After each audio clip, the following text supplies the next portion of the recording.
Recording in progress. Recording in progress. What All up? right, everyone. Welcome back to another episode of the Two Planker Podcast. I'm your host, Ethan Schaefer, and today we have the return of Emmett Davis. Round of applause, Hey, please. how you doing? Woo. Um, so yeah, here we are, the gray t-shirt, the gray sweatshirt committee. Emmett, it's great to have you back. You're our number one guest of all time. Damn, thank you. That's Yeah, I'm honored. it's been since the last time we spoke was November 2021, and and that episode shot up to the moon, and it stayed up there the entire time. No one has ever surpassed that one. Damn, dude. I can't believe it. Yeah. I listened to it and I talked way too much and I rambled and I shared too many things, but overall, we'll take it. You Yeah, know? so I mean I was thinking about how do I open this up with you. Mike, I do want to ask you, why do you think people love that episode so much? Do you think your story resonated with them? Do you think they just want to learn more about the company? Like, if you had a theory, what's your theory about why it was so popular? I think just because I was in a mood that day where I just like let it rip. Like I didn't have any preconceived. I wasn't trying to like I wasn't nervous. I was just kind of in the, Yeah. kind of went off. Like that's what makes good. That's what makes good, interviews and podcasts and shit. But it's just depends on your mood. Yeah. Like I just Absolutely. got I in mean, there and was like, I'm gonna let it rip, with no worry of being embarrassed or whatever. And I think people respond to that.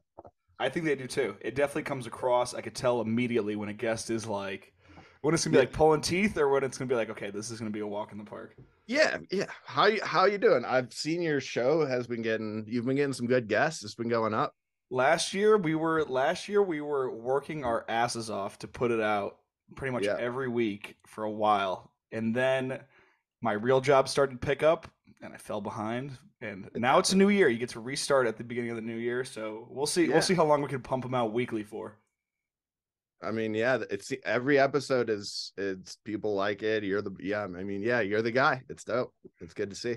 Emmett, I appreciate it very much. So we'll kick things off. You know what? Maybe I'll interlace the viewer questions. We got a ton of them. So maybe I'll throw them in throughout the thing. Sure. Um, Fly Fish the East, right off the rip. Are you still furiously vaping? Dude, yeah, I don't yeah. I've been I've been getting a lot of targeted content on social media apps specifically about people getting collapsed lungs from vaping. So I think it may be time to pack it in for sure. It's not, it's, yeah, the algorithm is speaking to me and it's telling me maybe, yeah, dude, yeah, it's not cool. Like I said in the last one, it's not cool. It sucks. It's a insane waste of money, but You got one with you right now? yeah, dude, what the fuck? Come on, bro. It's not, yeah. Don't do it. Word. So we can cover, we can cover, let's cover 2022 basically, because that's the last time we spoke. Right after Yeah. we talked, you went to Ukraine. So I mean, that shows how Oh long it's shit. been since we spoke. So what was the Ukraine trip all about? Dude, I did go to Ukraine. That's crazy. Yeah, it was wild. That in hindsight, that was the whole thing was surreal because I didn't have a passport. I paid like $1,200 to get my passport in 11 days. My passport came in the mail 2 days before the flight. I get on the plane, I go to Ukraine. It's crazy. I thought I had COVID. They thought I had COVID. I didn't. It's this whole crazy ass story about, dude, it was wild. And then I left, and then a war started. So it's just so. I was only there for like 3 days, but just the fact that I was there, and then 3 weeks later, a full scale war started is insane. Yeah. And you guys made a video about that. I don't know if I watched the video doing my research for this, but who are you out there with? I was there with Dakota, with Dak Connell, and Young Snow Max, and basically they just hit, I'm like the uncle kind of. So they got invited to this thing and they're, in their early 20s, they're young. They're young, wild, and free out there. So they're like, hey, can you come with us to Ukraine? Because we're going to fucking Ukraine. We don't even know, couldn't even point to it on a map, probably. No offense, boys. But I was like, hell yeah, I'm down. But the craziest, the event it was so wild. It was like being the equivalent of like if you had a rail jam in New York City under the Statue of Liberty. Like it was like the friendship arch, like the center of Kiev, the whole, the park. And Yeah. they built this 6-story scaffolding with just this crazy rail setup, and it was really cool. It was really cool. I thought I so I'm going to leave, and I get okay. The whole time it was pandemic, so you were getting COVID tested like semi regularly. I was like, all right, we're only there for 3 days. I got to get a COVID test on Sunday because I'm flying back on Monday because I need it to re-enter the United States. No one had COVID. I was like the most cautious out of everyone, ironically. Like I was wearing masks. I was with it the whole time because I'm like, I'm not getting fucking stuck in Ukraine. I'm not getting COVID and getting stuck in a country that might go to war in a couple weeks, right? So I take the COVID test on Sunday morning. Sunday night, I get this alert email in Ukrainian that's like, you fucking have COVID. And I'm like, no, dude, no. There's no way I have COVID. No one else has it. So I didn't have an option, really. All I could do is contact the organizer. She's like, okay, we're gonna get you another test. We're gonna get you another test so you can get on the plane tomorrow. And I'm like, okay. So I'm in this hotel in Kiev. I get a knock on the door. It's like 3 a.m. My flight is at like 10 a.m. probably. These two, they're probably 18, 19. These two Ukrainian kids just knock on my door and they're like, COVID test now. Like, and I was like, dude, okay. So we get in their Renault, like their little hatchback, and we're driving like a half hour out into the sticks of Ukraine, like out. And we get out and just go to this like bootleg, very, very questionable like health center. And I got a COVID test there. And on the way out, I was like talking to the guys, and I was like, what can I do? Like, if I really have COVID, what can I do? Like, can I get a fake test or something? Because I was trying to figure out my options. I was like, I'm not staying here. I gotta go. And these guys are like, it's Ukraine. You can do, you can do whatever you want. You can get a fake test if you want. And I was like, oh, true. Okay. So turns out that it was a positive. It was a false positive. Whatever. I got my shit back and got on the plane, but I could have been stuck there. Like, at that time it was like a 2-week mandatory quarantine thing. It was like, yeah, it was wild. But I don't know. I liked it. I liked Ukraine. I don't know. Have you ever been? Never been. No. When my buddies Yeah. were studying abroad, I was thinking about flying out there, going to shoot some guns and tanks, and they have Yeah. all this funny tourism, but my buddies weren't down with it, and I was like, all right, I'll stay in Connecticut, I guess. Yeah. Everybody seemed really serious there. Yeah. Probably because their country has a insane history of horrible shit. So everyone is very like stern and serious, and it's crazy what happened. It's crazy what's currently happening there. Yeah. I Yeah. don't know. And so, yeah, like I said, it shows how long it's been since we last spoke. I mean, so Yeah, true. for the people that are listening to this to find out, hey, what's the history of Vishnu? Hey, what's Emmett's story? I heard it's crazy. That's episode 28. All right, this is episode 60. If you guys want to hear all that stuff, we talked for two Damn. hours. We talked for 2 hours a while ago. This Damn. is gonna be the all over the place I'm with episode. it. But one Yeah. thing you said that I've been thinking about lately, and I think other people have been thinking this. You said that you're the uncle. You're kind of Yeah. the Salt Lake uncle, You're kind of unk. I'm And a little then, bit. but on the East Coast, It's Tall T Dan, pretty much filling the exact same role for these guys. Do you guys ever feel like you're kind of the fathers of the younger guys coming up right now? Not even like the fathers, but like the big brother, the uncle, you know, like the person they go to for some wisdom. Maybe I don't know. I guess I try not to think about it. I guess yeah, I guess so. I don't really see myself that way. I just try to help as much as I possibly can, like as far as people skiing and like doing what I can to point them in the right direction and stuff about, about how to do stuff pretty much anyone that needs help, And Dan's kind of the same way. Like the ski industry can be full of people that are not very genuine sometimes, and Dan is he's the man. He's 100% like who he presents himself as, and it's cool to have that in skiing just generally. Yeah. So how often are you fielding questions? Like, what do your DMs look like? Oh man.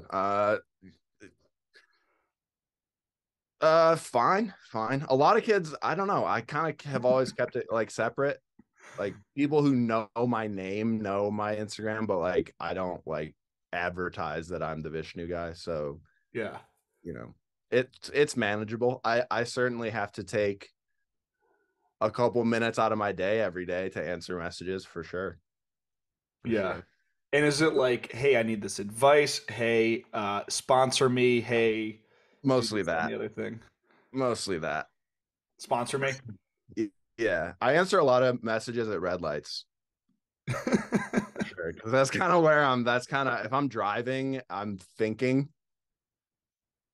Generally, it's a good time to think. So at the red light, I'll fire a couple off. I'll be like, thanks for the video. Thanks for the message. That kind of shit. Yeah, I don't know. I do my best to answer every message. I Yeah. for sure miss some. It happens. Well, so last time you were here, you walk people through. This is how you get free skis from me, and Yeah, then that was a mistake. I chopped it up and I sent it out. And we had a viewer question. Let's see. I don't even know. Oh, it is going to be so hard to find who asked this question. So I'm sorry if you asked this question, but he says, "Are you still doing the street video for free skis deal?" Yeah, that's not what I meant. That's not what I meant. I, uh, I think I meant that I appreciate the effort of making. It's not like a cut and dry situation. That's kind of what I would say is like the best way to get sponsored by Vishnu is yeah, it's not a giveaway. That's what I'm saying. It's not a giveaway. You know what I mean? But if you make a cool video and you send it to me and you happen to be it's all about timing, dude. It's all about timing. Like if you send me a video because you want a pair of skis, but I don't have skis to give you at this current moment in time, then I can't do it. Just You know not what I going to mean? happen. It's just not Yeah, happening. because it's the time of year that it happens generally. Like if you send me a video um in February, January, like the skis are gone. Like right now skis are you out of stock? I mean, yeah, I have skis that I have to keep for the existing team Yeah. for people that ski year round. Yeah. And So yeah, so I mean that was I'm another not big trying to question. discourage. Yeah, I'm not trying to discourage kids by any means, but I just don't. I want it to be clear this is not like an automatic.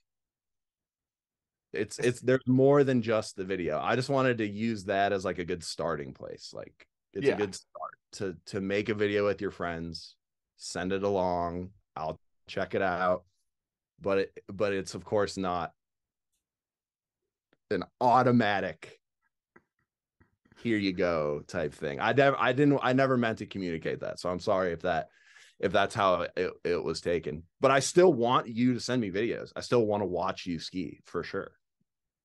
But But just keep just don't, yeah. expectations. It's not a button that you could press and then all of a sudden you got a free pair of Vishnus. Manage your expectations a little bit. Um, throwing But in another viewer. still Yeah, go for it. But still send videos though. Yeah, yeah. So throwing in the other viewer question, because you mentioned that you keep them for the team. Yep. Who is the team right now? Again, apologies to whoever submitted this question because I'm lost. We have over 30 questions for Emmett. Who is your team right now? So many questions. I'm down though. I like it. I like answering questions. I mean, without trying to sound too pretentious, I'm pretentious by nature, so that's kind of not going to happen. But without trying to be too pretentious, the whole team, what I don't really like that. Uh, like labeling.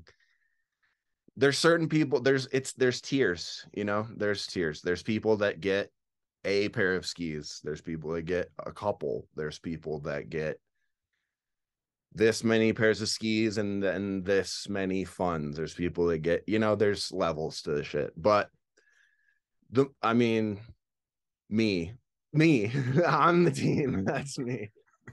No, I mean the like people who are like the founding members, I would say are like the team. Like people have been around the longest. So like Kyson, Dylan, Luke, Cal is on the team. But even saying like the team, like that doesn't really. It's not the right word for it. Yeah, there's no contract being signed. There's none of the none of that really. It's just like my word that I'm gonna give you stuff when you need it, and I do, and that's pretty much how it operates. Yeah. So, I mean, going back into early 2022, spring, you were filming with a lot of guys, you know?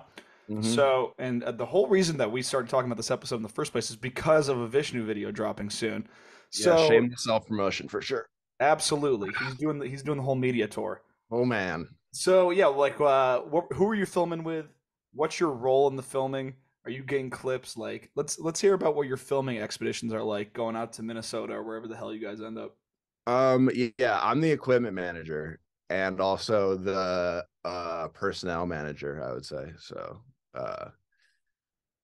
my job is to get all the stuff in the car that's needed to be in the car, uh double check, then go to the spot, think about everything that could go wrong, literally every single thing that could go wrong, mitigate those risks, build a jump, put the winch in place, and then I just run the winch and I say, hell yeah, you got it.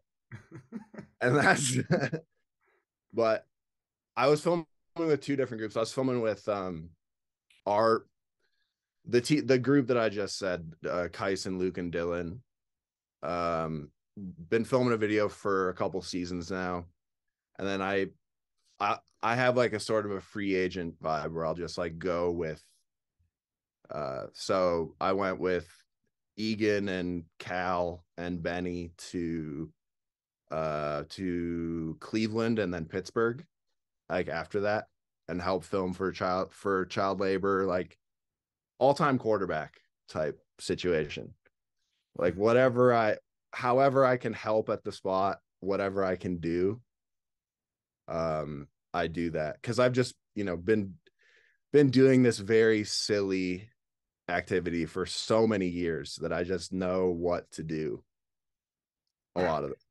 When maybe people that haven't been doing it as long like don't know what to do as far as technical stuff. Yeah. Should we go here at night? Should we go here during the day? Are we going to need a propane torch to set the jump? Are we going to need that shit? So technical, very specific, weird technical knowledge that I'll never be able to apply to any other activity is what I'm doing. Yeah. You're like a street skiing consultant. Pretty much. No, Yeah. yeah, pretty much. And then as far as me skiing, I feel like my job is to provide comic relief a lot of the time. So yeah, so it'll be like usually if I get a couple clips, I'll do it all in one day because it's a day where everyone is like sore, tired, pissed off. It's probably raining. We've been like doing this for 3 weeks straight. No one's having fun anymore. So it's like I'm putting the boots on and I'm gonna fucking ride down some stairs, like I'm like a mascot, kind of. Yeah. Yeah, I'd say that's a good. Like, would you, when you think about your skiing in your mind, are you ever like, I'm a good skier? Like, does that thought ever cross your mind? Yeah, I'm the best skier.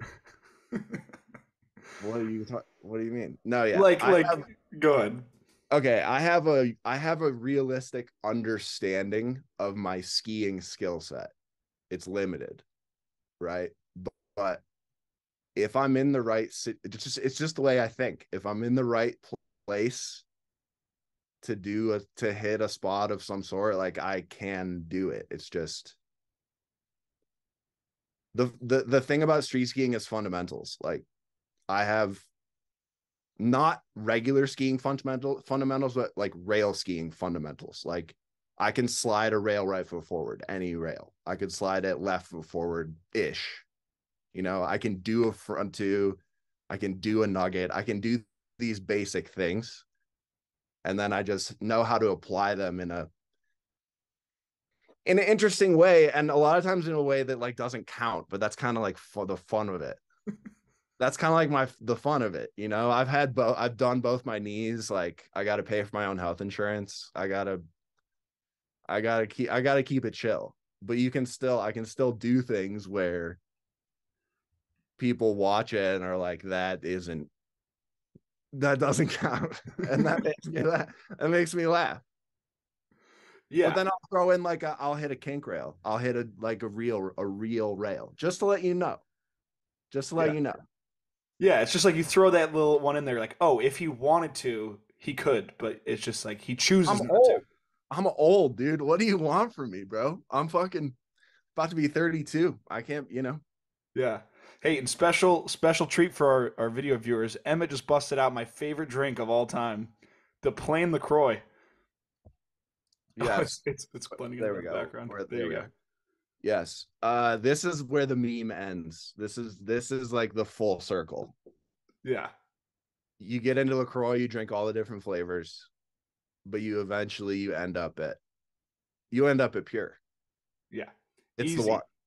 Easy. Yeah. Um all right. End of our side tangent. I just had to point that out because that Oh is yeah. that is seriously the best drink maybe ever. They get the thing about LaCroix is the amount of bubbles. So bubbly, so crispy. You can't beat it. You can't beat it. Don't give me that Topo Chico shit. No. Nah. No. The bubbles are not there. I don't know. They're just not. Beautiful. You're listening to the Emmett Davis Radio Hour. Yeah, Um, I could go off about drinks. That's like the one thing I'm pretty passionate about beverages for sure. but we'll tie in the next viewer question. Shoeman, Yeah. look, Oh, we're gonna string these together all night. Shoeman, are we gonna get the Emmett Street Cut? Speaking of all these clips that you're stacking up, serious clips, non-serious clips, are we getting the full part from you? if that's Evan Schumann, what's up, bro? How you doing? Uh, long time customer loyalty vibe for sure. Um, no, you're not. No, dude. I'm busy with everyone else's skiing. Yeah, Um, one day, well, maybe I'll do it. I don't know. I just need to hit the gym. Here's the thing: you got to hit the gym at my age.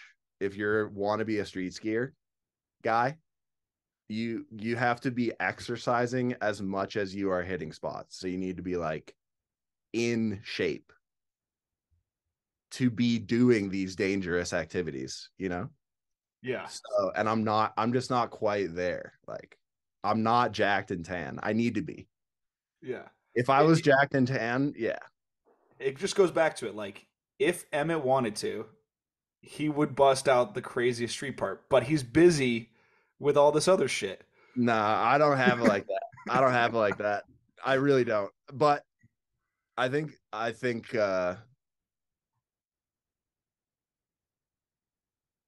I mean, I could make a funny vid.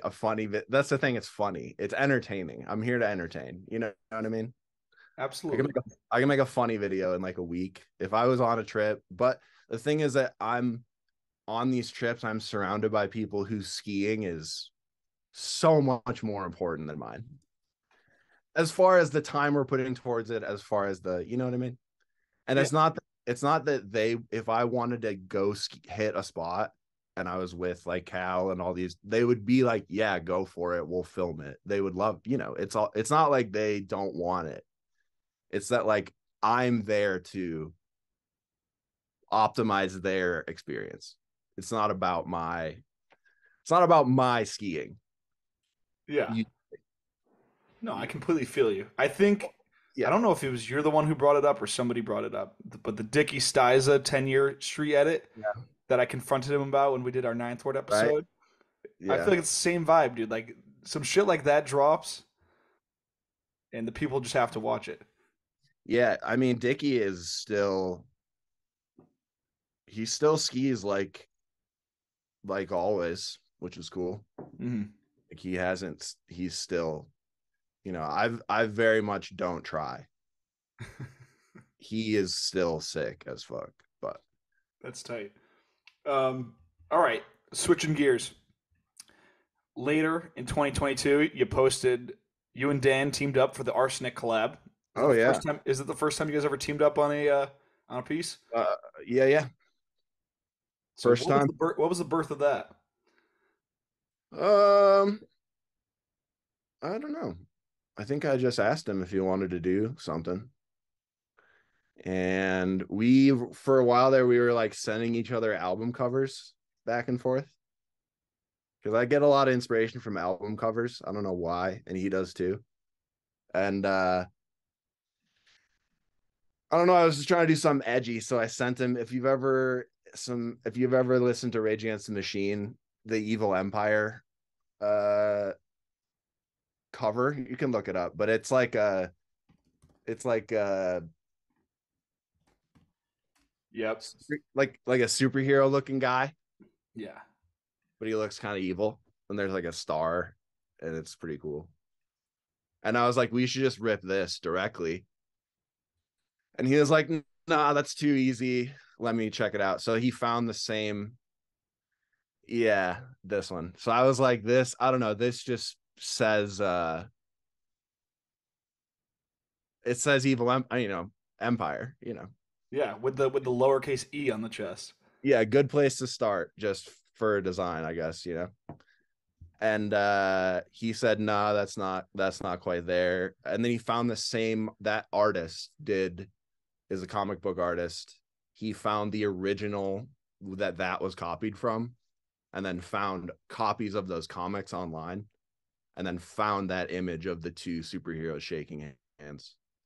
And then he was like, well, what about this? And I was like, yeah, good. And so then I just brought it into Photoshop and ripped it off tastefully. And that was that. I like that one because he had them printed and then shipped them to me, and then I embroidered the V and the 3-3 on the chest of the guys. So it's like a Wow. print with an embroidery on top of it, which is hard to get the aim right. But um it was just cool that it was like, it was an actual collaboration where we sent stuff to each other, and it wasn't just like a quick whip up, you know, Yeah. No, smash some logos together. Yeah. that's pretty. I mean, that's sicker than I thought the story was going to be. Yeah. Yeah. Yeah. But shouts out to Rage, dude. I get it. Like I said, I get a lot of my inspiration from album covers for whatever reason. Yeah. I like your creative process. So we'll tie in another of Thanks. your question. This is the only little morsel of origin story that we'll throw in here today. Nick, he said, what was first, making the skis or the custom clothing? The skis. Skis. And so how did you get into the whole the Vishnu items game? Um, I've been doing little clothing stuff. When I really think about it, I've been like altering and doing clothing stuff since I was like 13, 14. I learned to crochet, made some crocheted hats when that was cool. I would cut up shirts and sew them up and stuff. And it wasn't until the Vishnu became a thing where I was like, oh damn, I have ideas for clothes basically. And I guess I never really thought of it like that until I had an outlet. Like I was always thinking about clothes and about designs and stuff, and then I had an outlet in Vishnu to do it. So, Hmm. And uh, are you big? I think I remember you posting this when you posted the top sheets, which is the next thing I want to talk about for the new season. yeah, For the Justice top sheet, which is just you posted a story or something, and it essentially said "steal from the greats." Is that your yeah. general? Is that generally how you approach design? Sometimes I think it's easy to take. It's easy and free to take from any piece of classic art because it's in the public domain. Hmm. So, not that if you're starting up making clothes that like anyone's gonna sue you, but just the idea that like a painting from the 1700s is not protected by any copyright of any kind and can't be. So that's a huge swath of things to take from and take inspiration from. And, calling it stealing is an oversimplification, but it's what it is. It's just like sampling in rap music or interpolations in music generally. Like you take an idea that applies to the concept you're going for, alter it in a way that's tasteful and respectful and makes it your own And adds to it. and adds to it. It's transformative in nature. And that's how art is made, basically. And I didn't really understand that until I was like 26 or 27. Because I was always like, where is everyone getting these fucking ideas? Everyone has so many ideas. And then I was like, oh, you just take them, but in a way that's authentic and adds to it and makes it your own. Yeah, And that's absolutely. open for debate what that means. Of course, there's always like allegations of stealing ideas in the clothing world where it's like too much, it's too close, it basically equates to you didn't change this enough, Hmm. you are lazy, is usually the argument. Yeah.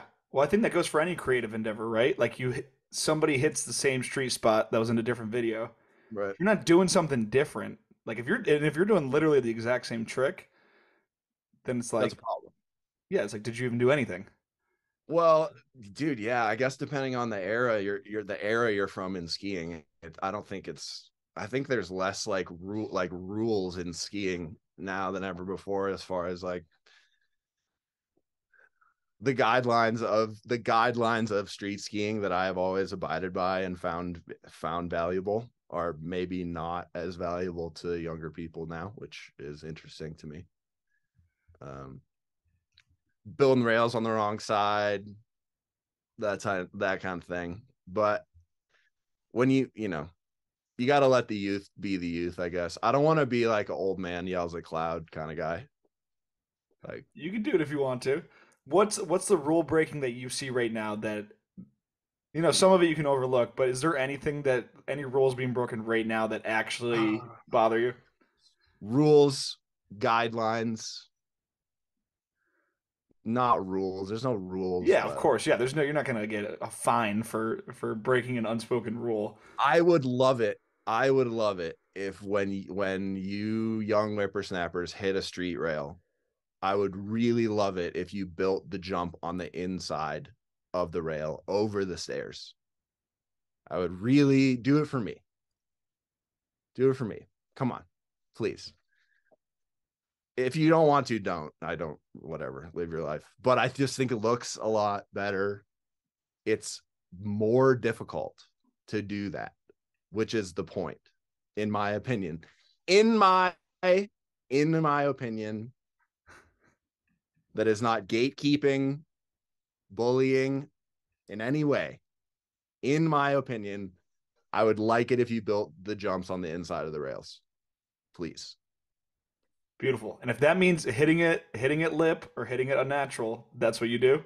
Exactly. That's the thing is that it's a rule, it's a guideline that will only improve the quality of the thing that you are doing.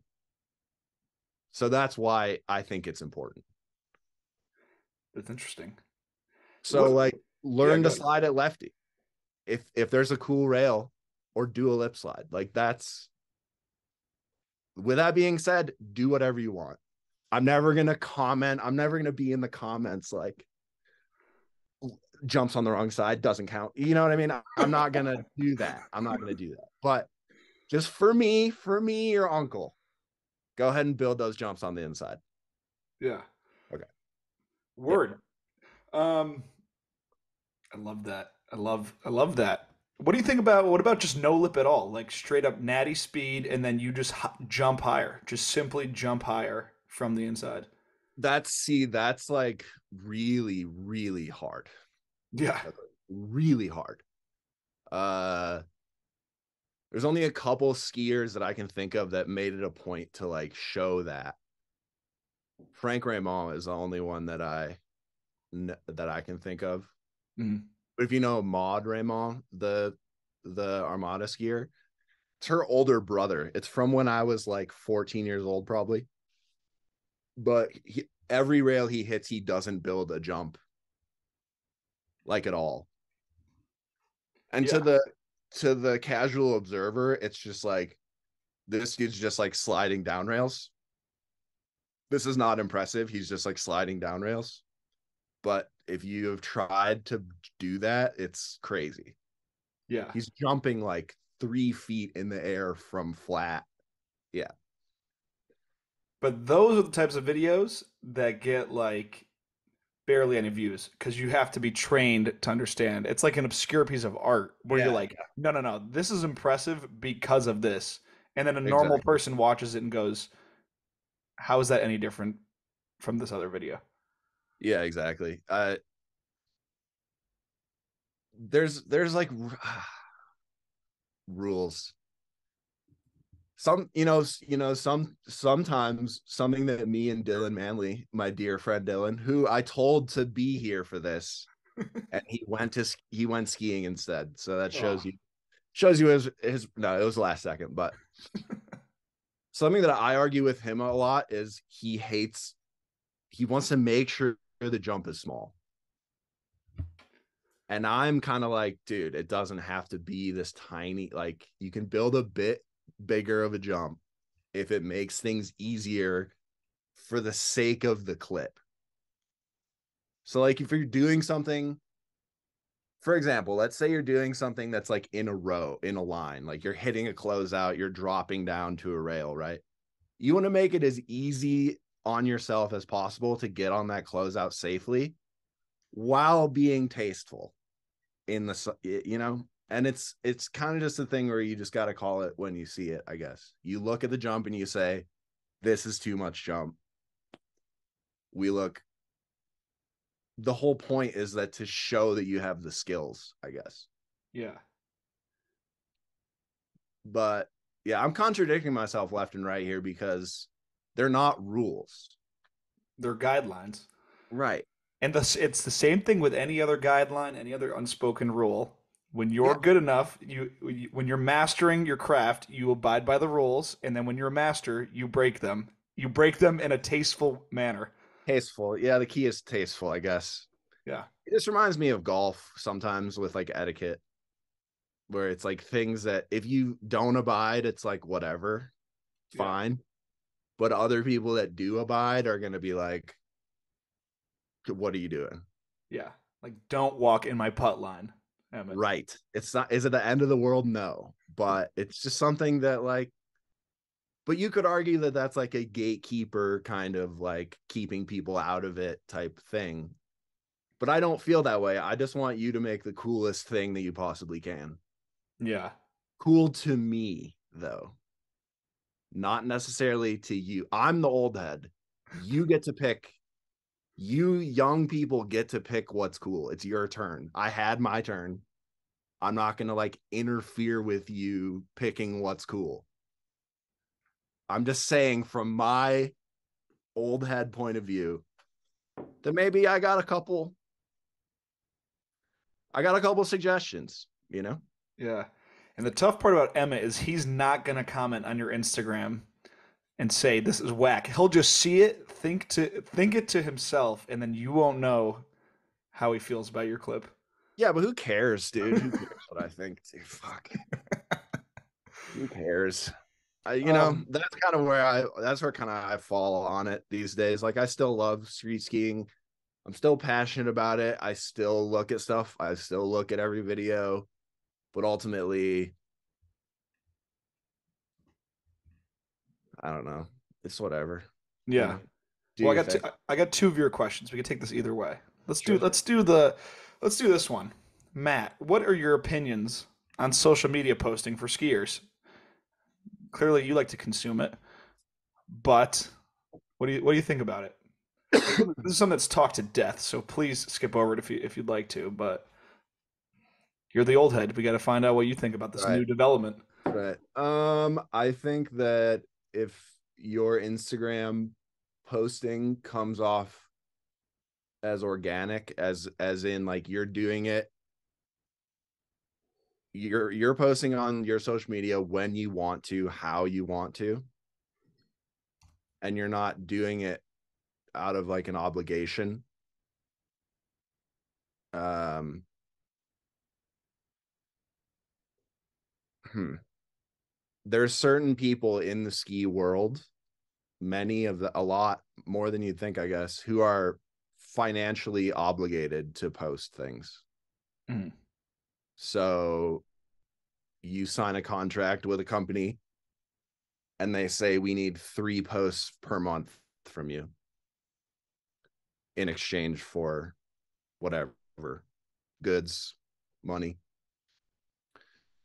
So then that social media, that posting has been commodified. Then it's an obligation, and I think that's where you start to get stale, uninspired. I had to post as soon as it's like I have to post this, then then the magic is gone yeah. to me. So like, oh, it's the 26th. I gotta get 2 posts off before the end of the month, or I don't get my whatever. And you know that when you see, or at least I know that when I see it. And that sucks. And that's something that I will never do to anyone that skis for Vishnu ever. Hmm. Ever, ever, ever. I'm never gonna obligate you because it doesn't work. As soon as you everyone is so obsessed with fucking analytics and shit, but younger kids now, they know when they're being marketed to, they know when they're being finessed, they know. Hmm. Not going to trick them. You're not going to trick kids. They're going to watch a video of you like a sponsored by Rockstar Instagram post, and they're going to be they're seeing through it is what I'm saying. Yeah. Like Well, kids see. you said Yeah. something last time you were here that stuck with me. You said I want to sponsor, or maybe it wasn't sponsor people, but you're like people should have a real life presence more so than a social media presence. Yeah. You still abide by that? Yeah, definitely. Definitely. And I mean, as far as business goes, as far as I still think that's the right way to do it. Hmm. Social media will get people aware of you, but I don't know. It's hard to stand out. It's hard to stand out. You got to really do something truly different, lest you become like a blind six off an up rail, wearing Tom Wallish Pros type skier, which I would like to point out, this is an opinion of mine, does not reflect on the sponsors or the hosts of this show. I'd like to be clear there that this is what I think about that. But yeah, a lot of homogenization, you know? I think my thoughts on social media is that there's hardly anything more cringe than someone with a strong social media presence Yep. and a weak in-person presence. That means, big music, big tricks. I mean, it's one thing to be, a shy guy and have big tricks, but if you have a huge online personality and in person you have trouble speaking to strangers, Yeah. I look at that, I'm like, that's a problem, pal. There's a lot of people like that. Yeah. And I Not think just that, in skiing, in the world. oh yeah. Oh, that is beyond skiing. That is like people you meet at college have that issue. It's easy to create a character, on Yeah. your on your phone. Yeah, yeah. I can think of a lot of people that are like that for I'm sure sure. everyone listening knows someone like that, and there's a few people listening worrying that they're like that. I don't have a single person in mind when I'm saying that in the ski world, out of the ski world. Me neither. Maybe outside the ski world, I have one or two people in mind.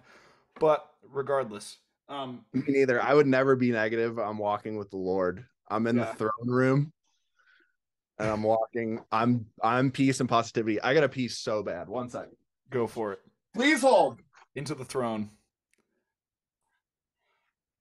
Now we wait. Did you hear me pee? I could not hear you pee, but the door blends into the background and then reappears when you open it. True. I just walked into the throne room, dude. Hell yeah. So that's what happens when you interview people over 30. There's going to need to be pee breaks throughout. Dude, yeah. I mean, I'm just over caffeinated today, you know. Word. Um, Here's a thought for you. Now that we're back from Hit the me. pre-break, Hit me. Emmett Davis Radio Hour. Uh, this is what I've thought about, man, and it's weird. Like going out skiing, it's like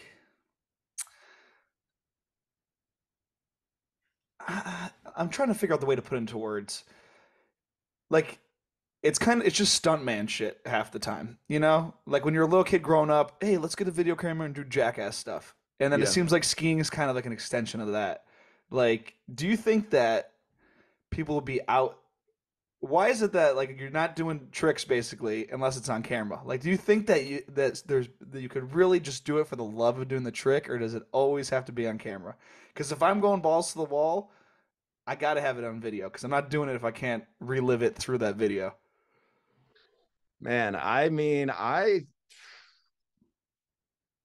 see people ski like that.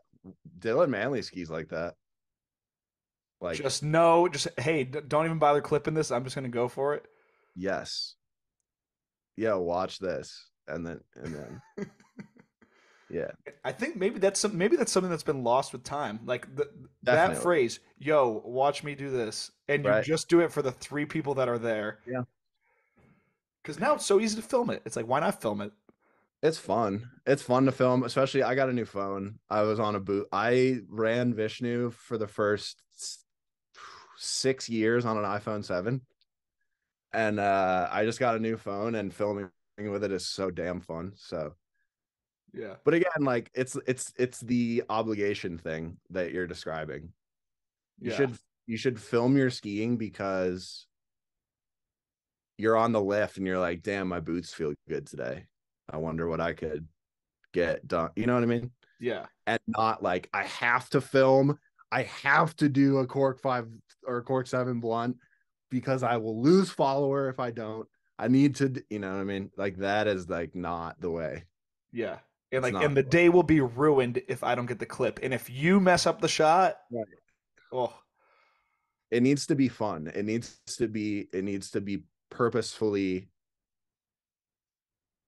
not trying hard because that's when magic happens.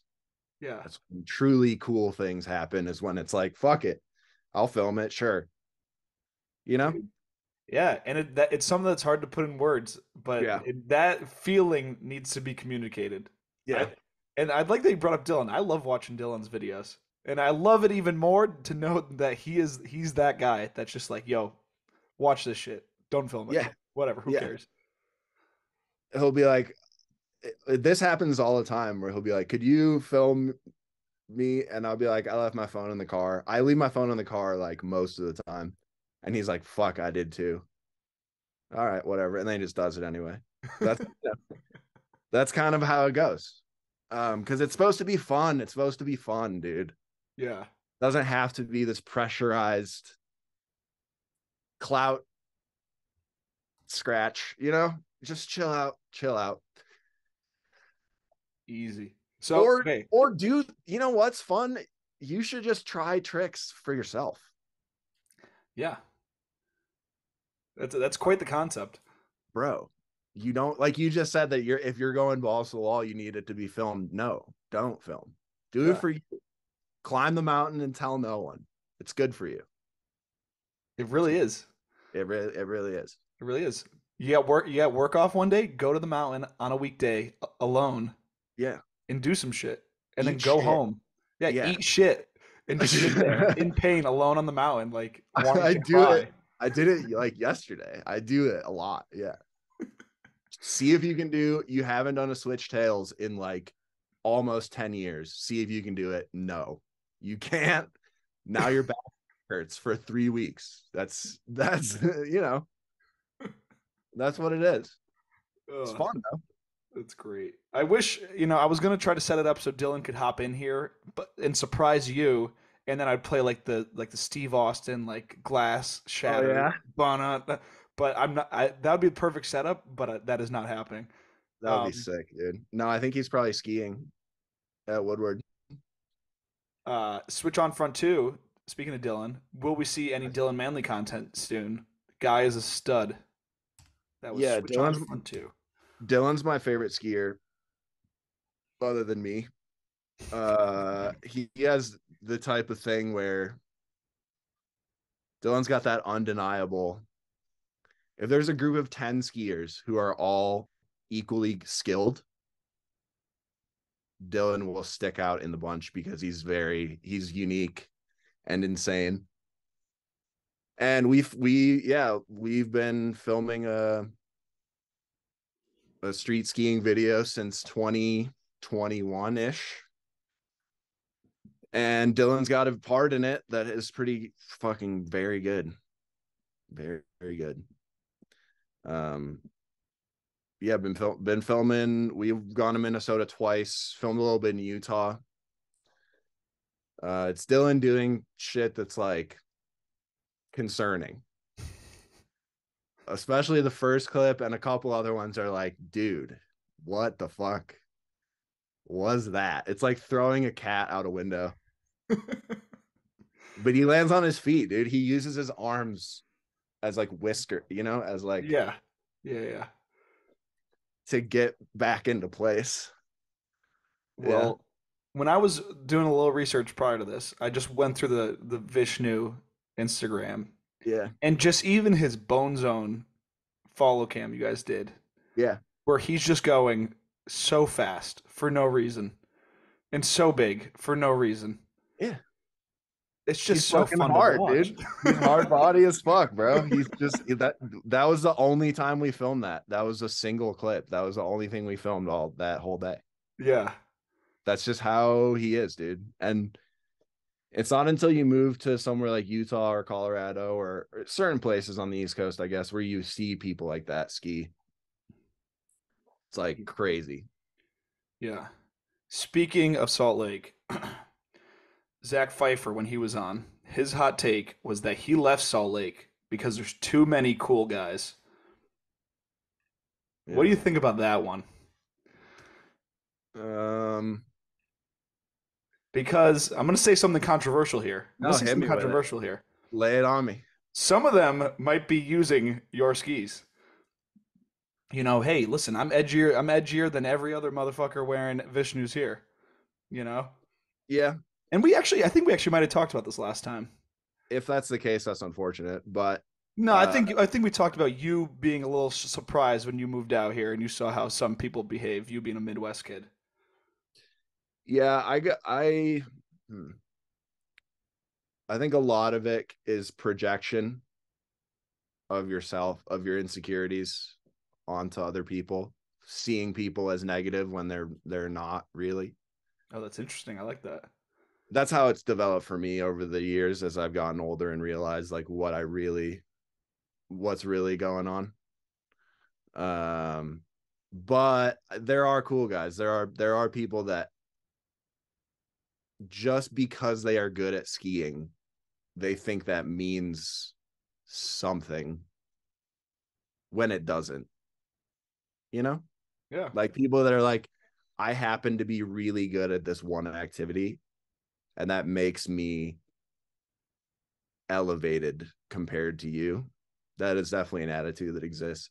And that's crazy as fuck, dude. That's so dumb. I don't. Yeah, it's skiing is so inconsequential, like in life. Oh yeah, man. You give it like more than 30 seconds of thought, you're like that I mean that's where I was coming from with like the stunt Yeah. man like filming, it's just like, dude, why? Yeah. Like why are we doing this? Yeah. So then why be a cool guy? Why feel superior to people because of your skill set? That's just strange to me. Yeah. But I've noticed a lot of it in hindsight. I was just insecure about my own whatever, you know? Yeah. And you're like Like and I you wasn't think that they're an asshole even though you never even spoken to them. right Yeah. because you're projecting your own insecurities. Listen, dude, I pay fucking $350 a month for BetterHelp therapy, okay? I'm fucking I'm learning, dude. I'm learning. So that's what I have to say about that. It's probably it's mostly in your head. Mostly. Mostly. Yeah. Unless you go to Brighton. If you go to Brighton, you'll feel it from the snowboarders, dude. Damn. Dude, that's something we can unpack. That's something we've never even talked about Bro. on this Yeah. podcast.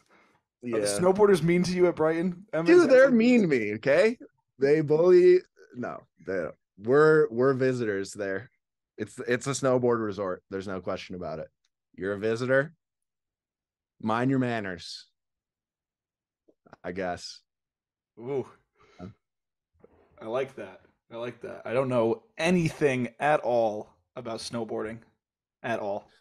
Well, luckily, if you go to Brighton, you probably won't even get up there because it's like a 4 hour drive up the canyon and standstill traffic, and you'll probably just end up turning around and going home. So Yeah. you don't even have to worry about it. I've been there once and it was ice cold. It was just terrible. Yeah, I don't ski there Miserable. because it's too cold. Yeah. It Yeah. was it was freezing. Yeah. Um all right, we'll switch it up. We'll switch it up. People love the top sheets. There are a lot of questions about these top sheets. I don't mean to bring you in to talk about work, but No, not at all. Not we at gotta all. talk about these top sheets. We gotta talk about these top sheets. Oh yeah, am I? Yeah, yeah. I'm just I got a lot of nervous ticks. Oh, you're good. No, you're Yeah, good, bro. Um, let's keep it broad. Let's keep it broad. Then we'll go specific. Muffin tops. sure. Where do you get the ideas for your top sheets? Muffin tops. I know that. I know that name. Yep, young gun Uh, getting after it. I know him. Lots of practice of just knowing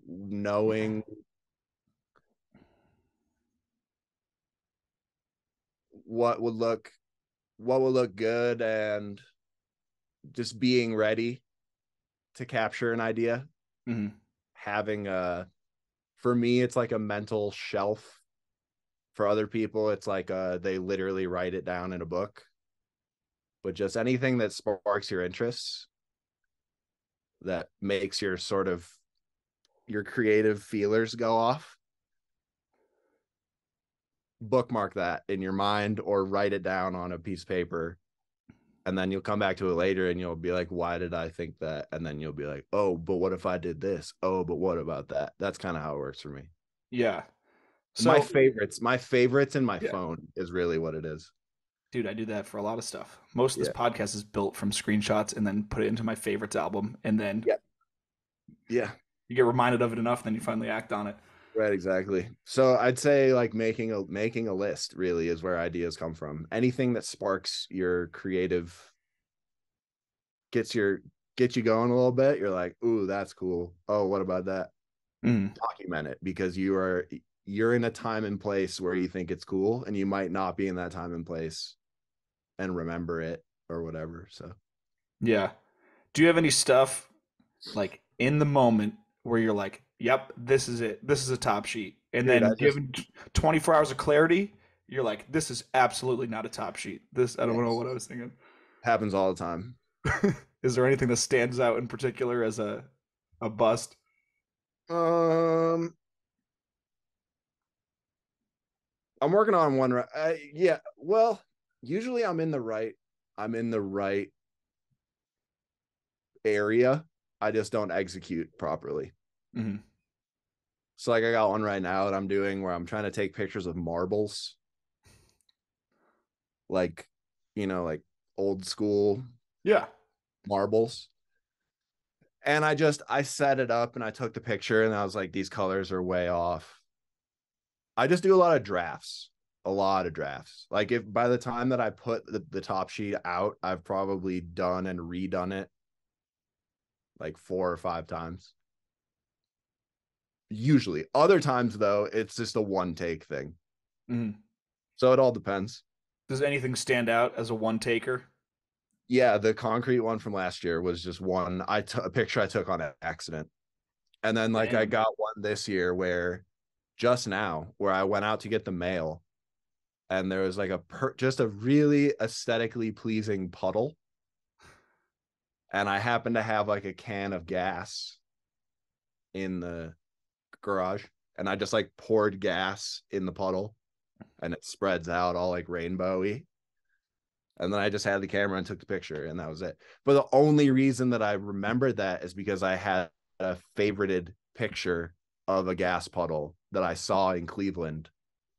I was just walking at a spot and was like, wouldn't that be neat? Took a picture, saved it to favorites. Many months later, the opportunity arises and I execute. Yeah. You know? I mean, that hit me right there. Saving an idea, sitting on an idea for months, if not years, and Yeah. then having the right opportunity. Oh man, Yeah. You're that gonna hits. catch lightning in a bottle sometimes, but even when you Yeah. do catch lightning in a bottle, like there's usually some sort of planning that went into it, even if you don't realize it. Yeah, man. I'll write down ideas, and then years later, won't be able to like they'll have to sit for a while. Yeah. But dude, I think most good shit, most things, some things it's like opportunities right here. Never thought of this before. Boom, I'm gonna take it. But I think a Yeah. lot of things require putting in the time, waiting it out. Let me throw something at you. Yeah. One that certainly took some time. Where'd you guys get the beadwork top sheet? Because there's no way that that was a you know easy. Hey, let's And do I this. got it It's right done here. tomorrow. I got it right here. Emmett's stepping away for a moment into the throne room. I'm rummaging. I'm rummaging. Hold it right in front of your face so we can see it. Yeah, there we go. So that is the original beadwork design. Yep. So This let's is hear it. okay. So this is another case of the iPhone favorites. I went to the um Utah Museum of Fine Arts with my brother and my nephews probably 3 years ago. And on the top floor, they have a whole native, it's called Native Voices. It's like a permanent installation of various native artwork from the area. And I saw a pair of moccasins that had beads. And I was like, wow, that's fucking so sick. And I took a picture of it. And then I realized, like, it's just not very tasteful to just jack like culturally significant artwork like that. So I was like, I can't just in good faith like rip that and do it. It's not very nice. It's just wet. It's just not authentic and kind of lame because this is an important art form to people, and you can't just take people's shit like that when it has like religious cultural meaning, Hmm. especially with the history of us whites and the Native Americans in the United States. Not great. Yeah. Not great. So I kind of put the idea on the back burner and I was like, well, that would be cool, but I can't do it. It just wouldn't be right. But then Ben Karkowski, shouts out Karko Skier. His wife is a Mohawk Native American who lives in upstate New York, and her little sister is a beadwork artist. And so I commissioned her. I was like, the heavens parted, and I was like, there's a way to do this that is good, that isn't like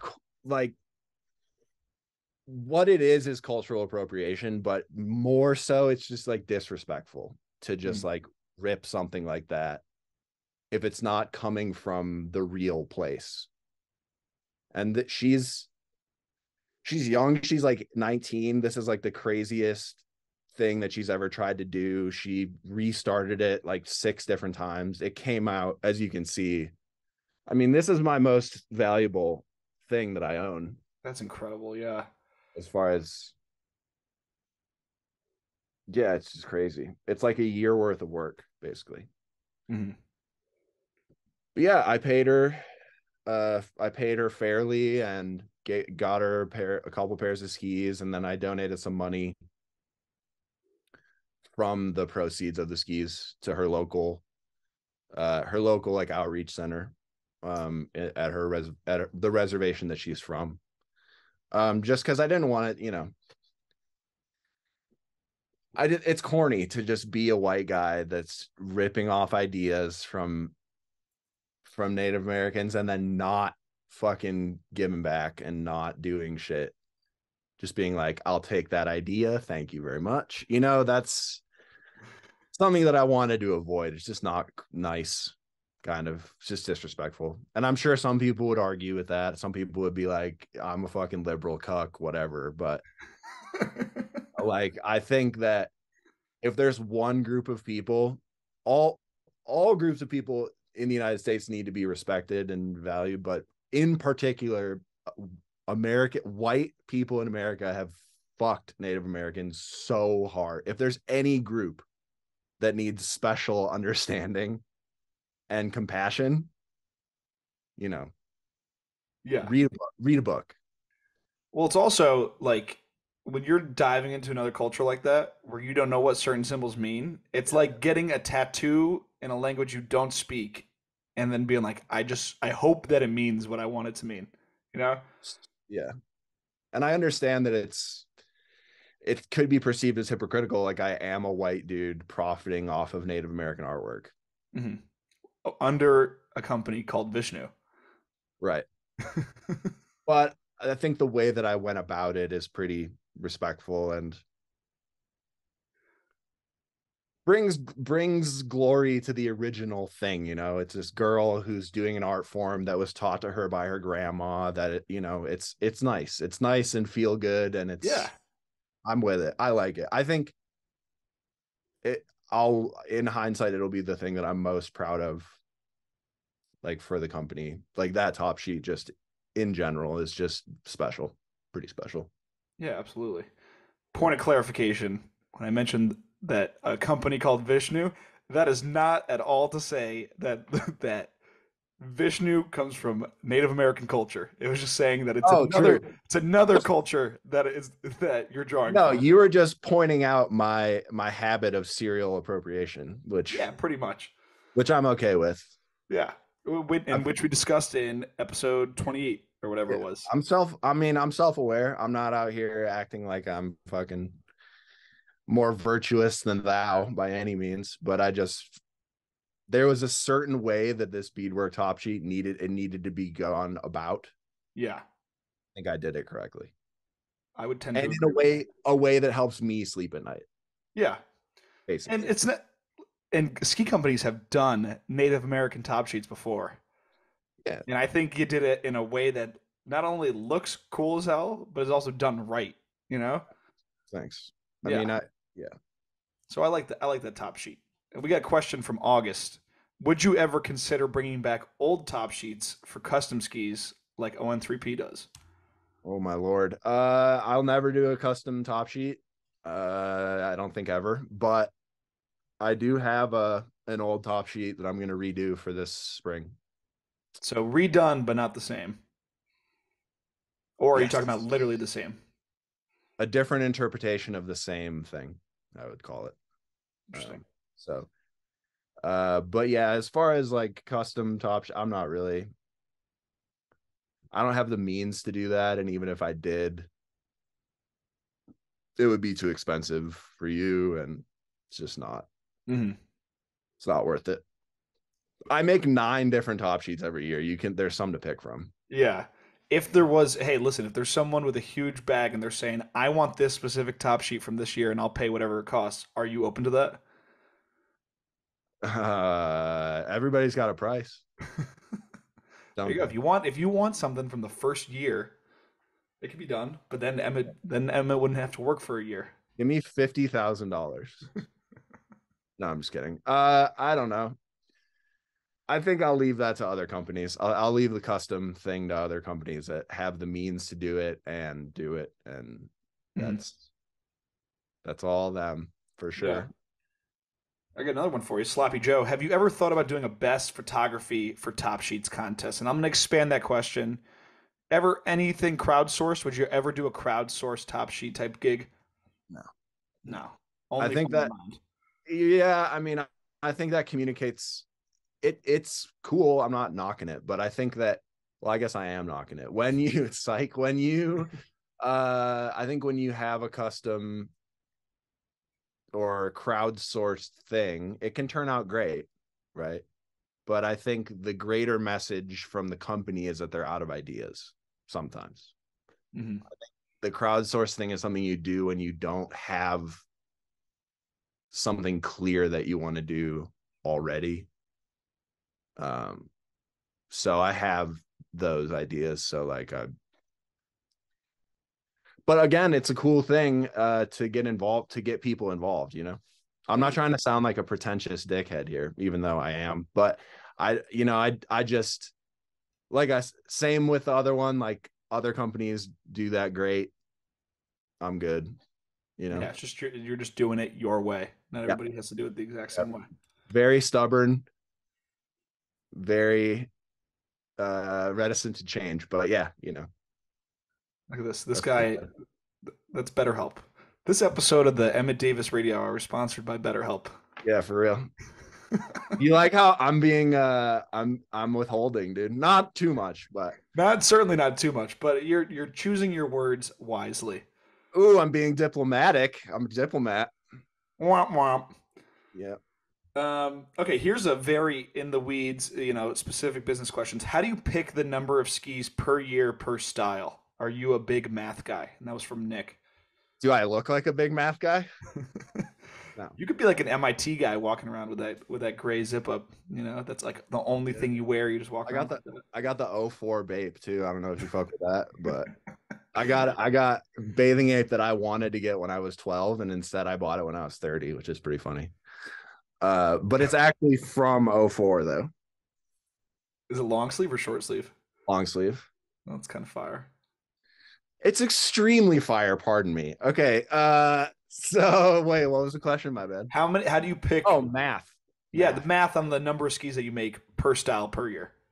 I do a lot of drafts. I do a lot of wake up in the morning, type out all the amounts, revisit it a couple days later. Fuck, that was way off. Hmm. Generally speaking, yeah, I don't have any real there's no algorithm, if that answers your question. It's just Yeah. what I think will move. And I'm wrong-ish sometimes. Not super wrong, but Do you ever not sell out? not so far. Not so far. Got a Yeah. lot of 189. I got too many 189s this year, Hmm. but I think they'll go eventually. Yeah.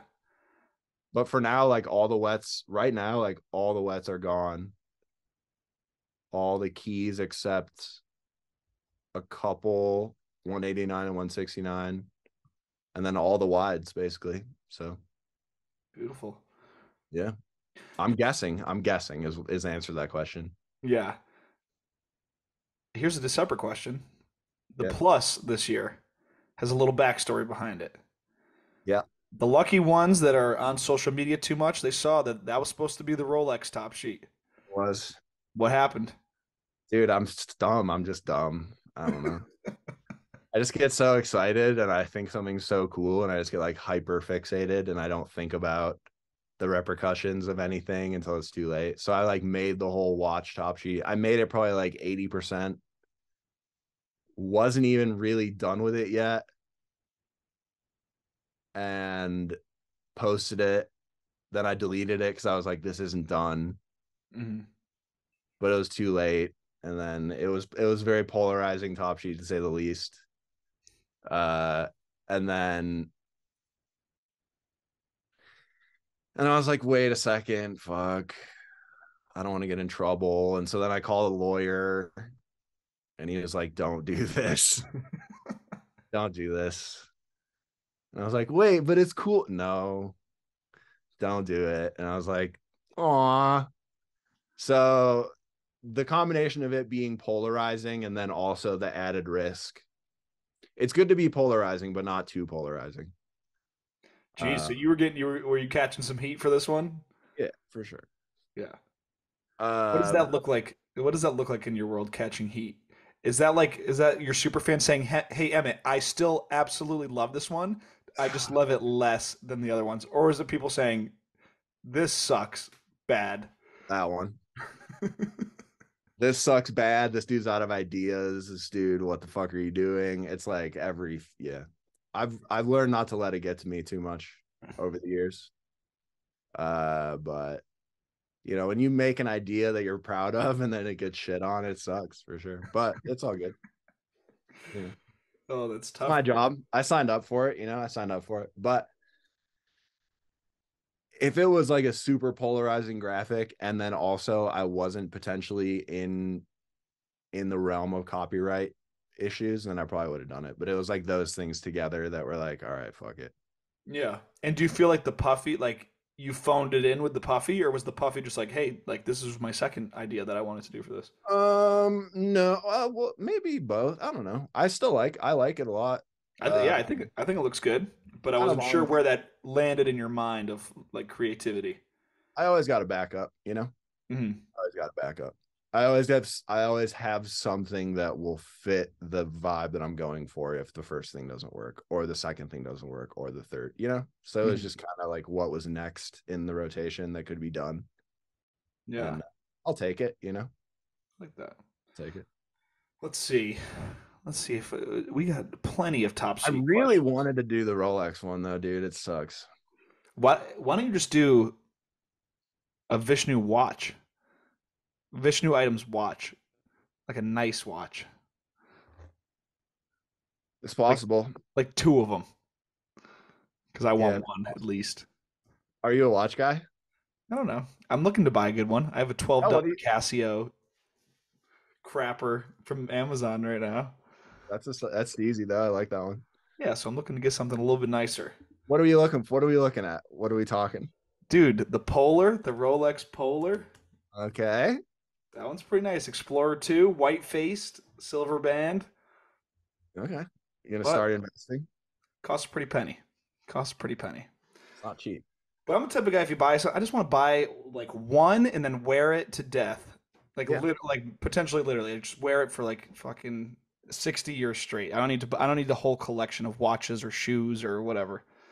Yeah, I think there's a misconception. Like that's what those things are for. Like Yeah. you buy a $4,000 bag and you have it the rest of your life. And that's the bag you use. It's not something that sits in your closet. Like you just buy it and then you use it. That's what it's supposed to be. Yeah.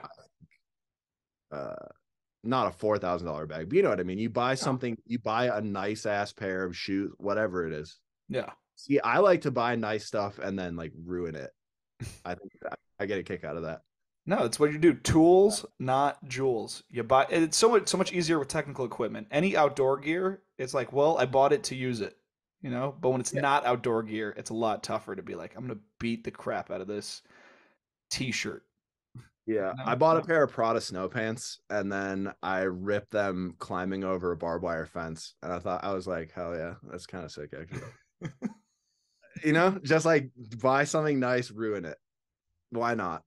You can't take it with you, dude. Yeah. Guac socks. How many Prada excuse me, guac socks. How many Prada items do you own now? Man, yeah, I'm a Prada fanboy for sure. I just would like a sponsorship by the Italians hook me up. I got like 3, 4. Word. I like Prada because it's the quintessential Italian snob brand. Yeah. They never covered everything in logos. They never it was owned by the Prada family up until very recently. Like it is the originator of that type of family business, if you will, Yeah. where it's like one family is actually run. It's not run by like a huge conglomerate. It may be now more so, but it's just understated and I like it a lot. I like it a lot. You get what you pay for in a way. The thing is though, I'm not buying Prada from fucking Prada. I'm like buying like like old shit from people on Instagram pretty much. Yeah. So like the pants that I got, they retail for like $1,800, probably $2,000. But I got them for 250 because the zipper was broken. Yeah. And then I had my pal Kyson Hall, Aspire Higher, check it out. I had my pal Kyson Hall put a zipper on there. So I got this pair of luxury pants for what you'd get a regular pair of snow pants. You just got to know where to look. Yeah. You know, you don't have to go to the Prada store and buy a $5,000 puffer. You can look and find high quality shit that someone has already owned and then pretend that you spend a bunch of money on it. That's the, I mean, come on. That's the That's what key. we're And then at. ruin it. And then ruin it. Ruin That's it. the That's finale. it. Yeah. Yes. Ruin it. It's Uh, fun. let's bring this to a place of negativity. What? So you like Prada? So Yeah. understated. Not logos everywhere. What's a luxury brand where you're like, no, thank you. You know, hey, you're a big name brand. No thanks, because that is ugly. However, whatever reason you dislike it for. Is there any brand that sticks out to you in the fashion world that you're just like, whatever? Remember, hold on, I go to therapy. Hold on. Uh like big fashion, like Louis Vuitton, probably. Yeah, you're just like gross. Depends what you get. Hmm. Depends what you get. If you're a lot of those companies have learned to finesse big time. Like the Louis Carryall, the $5,000 one. I mean, it's literally PVC plastic painted with logos. So Yeah, you're not buying leather, you're not buying craftsmanship, you're not. You're just not. You're buying it for the brand to flex, which God bless you. Flex away. yeah, But just know what you're getting. Like look into it a little bit, I I would like say. that. As far as local ones, I don't know, man. Yeah, no comment. Oh, you wanted to bring it to the real negative spot. What's Oh a yeah. brand in skiing you hate? Yeah, no comment. Hey, listen, we're not trying to undo all the money that you've spent on your Yeah. mind. You No, know? yeah. Like I said, I'm walking with the Lord. I'm in the throne Yeah, room being positive. yeah. There's plenty, though. There's plenty. Oh, it sucks talking to someone that thinks in shades of gray rather than black and white. Like the black and white people are so easy to get a great sound bit. Hey, this shit sucks. No further comment. Yeah. I mean, maybe the only one that I would say I'm not writing off Pit Viper completely, but odds are good if I see you out and you're wearing Pit Vipers, I probably don't want to talk to you. Maybe. Probably maybe not. Hey, you know what I'm doing? You are. I'm projecting my own insecurities that I'm not swagged out enough to wear Pit Vipers, I guess. Yeah. Shouts out to Pit Viper. Here's the thing. I got people that I care about I'm friends with that work there and shit. So Yeah. I'm with it.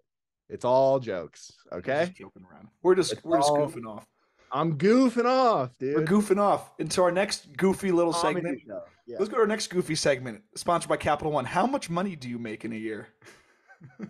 I would love if it went, that would be the segment that everyone would tune into. Just anyone that's on the show. All right, right off the bat, how much money do you make? Because that's what Uh, people want to know from, especially you're talking to comp skiers, you're talking to people with big sponsorships.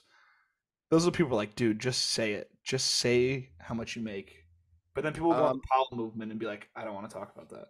yeah, my tax returns say that Emmett Davis, the person, Mhm. Made $73,000 last year, I believe. Here's the thing, though. Um, Our new segment's going great so far. Here's the thing, though. It's different. It's different because Vishnu doesn't have any investors. There are no investors. So, like, the profits that I make, that money I just said, Yeah. goes into, you have my living expenses, which are like at the poverty line ish. And then everything else goes right back in because I don't have a loan that I'm like slowly paying off. Like, it's all cash. So Yeah. I make as much as I need to live, which is like 20, whatever like slightly above, probably like 24, that whatever it is. And then the rest of that money goes towards like the down payment for the skis, literally. Yeah. Just reinvest it into the company right away. Yeah. Yeah. So I make enough money to live, to eat food. That's about it, you know. And you have I'm not roommates? I'm not getting rich by any means. Dude, you don't even want to know. You don't even want to know where I live, bro. Oh, all right. I'll get into it. I'm living in a motorcycle garage currently. That's our next segment, by the way, sponsored by Zillow. What is your home address? Yeah, no, I'm what they call housing insecure, technically speaking. Whoa. I moved out of my old spot and I was like, I started reading too much philosophy stuff. There's this dude named Albert Camus who says like the only way that you can really experience improvement as a person is if you purposely put yourself in difficult situations I would and agree with try to that. go. Okay, so what I was thinking was, all right, I already rent a place to make clothes in. It's a 10 by 15-foot room in the front of a motorcycle garage, with no kitchen, no shower. There's a bathroom, Oh my God. no heat. What if I moved in there and lived there? Yeah. You may be asking me, isn't that illegal? Mind your business. Yeah. Mind your own business. How about that? Isn't it illegal to live in a building that's zoned for business? Do I look like a lawyer? No. Did I ever say I was smart? No. Okay. So I live in this, but anyways, allegedly, I should say, I live in this motorcycle garage in South Salt Lake. I have no shower. I have to go to the gym to shower. I have no kitchen. I have an instant pot and a pancake griddle that I found in the garbage. I have two mini fridges. And that's about it. I'm not living here out of necessity. I'm doing it because I want to. I feel like a monk. Yeah. That is Take very away monk-like of you. take away all of your perceived comforts and see what happens. Yeah. And I've been doing it for about 8 months, and I'm over it, but it's been good. Have you noticed a shift in your life based on your new living arrangements? Yes, yes, I'm much more understanding of other people. Yeah. When I used to go places and there'd be like a smelly guy somewhere, it would like piss me off. I'd be like, what the fuck? You fucking smell, you're in public, what the fuck? Now I'm the smelly guy in public. Yeah. So I get it. I'm much more like understanding. I'm much more, it's like I'm doing like poverty tourism, really, is what people call it. But Do you feel like I'm you have not, better do you feel like you have better impulse control now that you're not surrounded by comfort at all times? yes, Or that's a side effect, yeah. yes. There's no such thing as comfort here. So it's like I'm either working or sleeping. Hmm.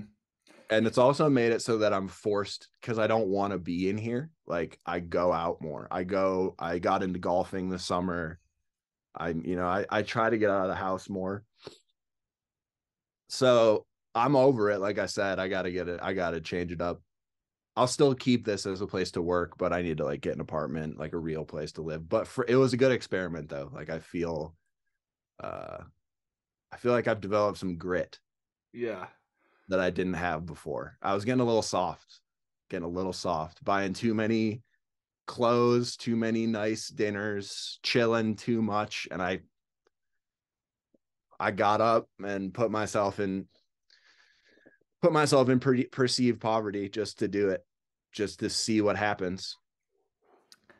That is very interesting. I mean, it's not like normal behavior, but I've never done anything normally. I don't know. Yeah. I'm not trying to sound like, oh, I'm so unique, but every step of my life I do something where it's like that's a weird, probably not a good idea. And then I do it and it works. So I don't know. Yeah. You push the limits of what's possible and then realize more To than my you thought. to myself, right? Yeah, yeah. I'm It's like very throwing a David football. Goggins of you. It's like you Yeah. got more in you than you thought. I kind of feel like I'm just constantly throwing a football to myself. Like I'm just throwing it as far as I can and just like trying to catch it. Then that's pretty much it. I don't know. Yeah. Let's I love that. We could talk about that all day. That is really Okay. interesting. Um, let's switch it up. You went out to Mount Hood and you stayed really far away. What do you mean? Didn't you stay like an hour and a half down the road in that what's the town down the road? Oh no, I was in um I was like probably 20 minutes from the entrance to Timberline. Oh, I was Yeah, under the I was impression that you were staying much further away. no, I don't it's all kind of a blur when you go to Oregon, dude. Yeah. It's all kind of a blur. It's a special place. I thought you were in. Oh, let me see. I thought you were in Sandy. That's where I thought you were staying. No, no. But I would go to Sandy to go to the store and shit because it's cheaper. That's probably what it was. Yeah, How for was sure. your time at Mount Hood? Man, it's Well, let's preface it. How many times have you been there before? I've been going to Hood every summer or most summers since 20 like 14. There you go. At least So, for at least for a couple weeks. so it's just another regular old trip. Yeah, kind of. It's a beautiful place, you know. Oregon is a place unlike anywhere really like in the natural world where it's a temperate rainforest. So you'll see it's Jurassic Park basically in real life. Yeah. And it's a unique place in North America. There's not really anywhere like it in North America of like biologically, I guess. Yeah. It's pretty much it's pretty much blown though for now. I don't know. It's really crowded. It's really crowded. Compared to how it used to be. Really. And I don't want to be that like complainer about driving and shit, but it's fucking out of control. Yeah. So This is my it first time out there. It was my first time in May. I briefly ran into you. I don't know if you remember it on the mountain. yeah, Had to wait for the bus all morning. Like yeah. lost half the day just because there were so many people, and I did not know you had to wake up early. Yeah, it's a bummer. Um Yeah. on the one hand, it's the post pandemic people that are into skiing has like exploded. And Yeah. partly because of the Icon Pass and partly other things too. But it which is cool. I'm glad there's more people involved in skiing, but man, back in like 2013 or something on like a weekday, it would just be you and the people you came to Oregon with in the lift line, if you can imagine that. I could not imagine that seeing the lines this year. Like you and like 20 other people. That's that's pretty tight. It was fucking sick. Yeah. But it'll never be like that again, really, which is fine. That's life. But Yeah, well, I think a lot of the stuff that people picked up during COVID, it reached its peak probably in 2021, 2022. I think it's starting to go down a little bit. you think so? People are like, yeah, I'm kind of over living in a van.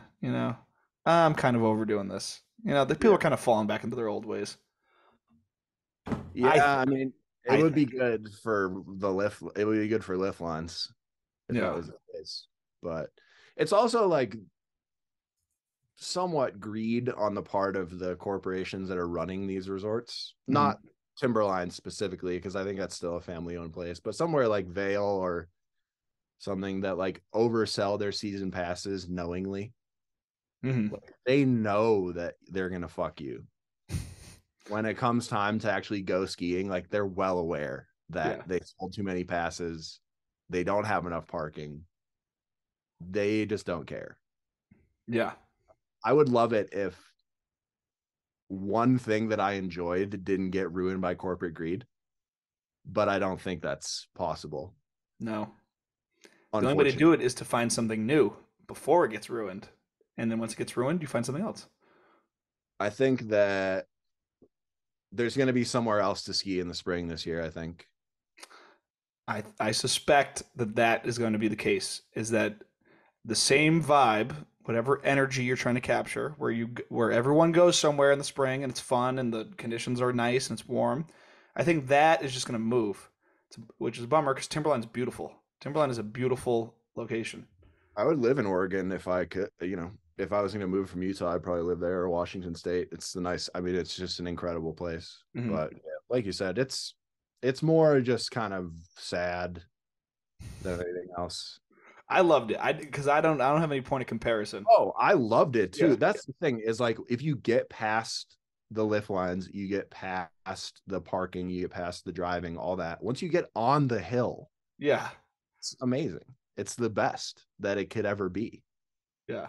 It's just getting up there is like, dude, holy shit. What's your experience like on the hill?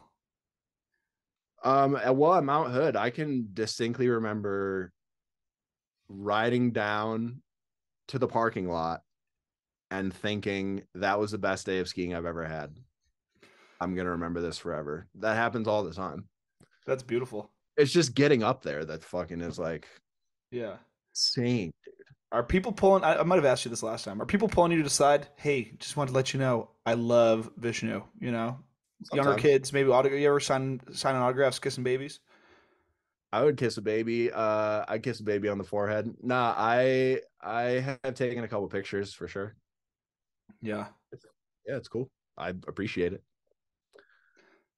I try not to be too like in Oregon, especially. I try not to be like violently stoned.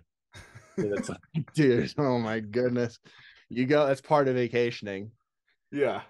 Is drug tourism, and good lord, you can get yourself into some walls are closing in moments up there if you aren't too careful.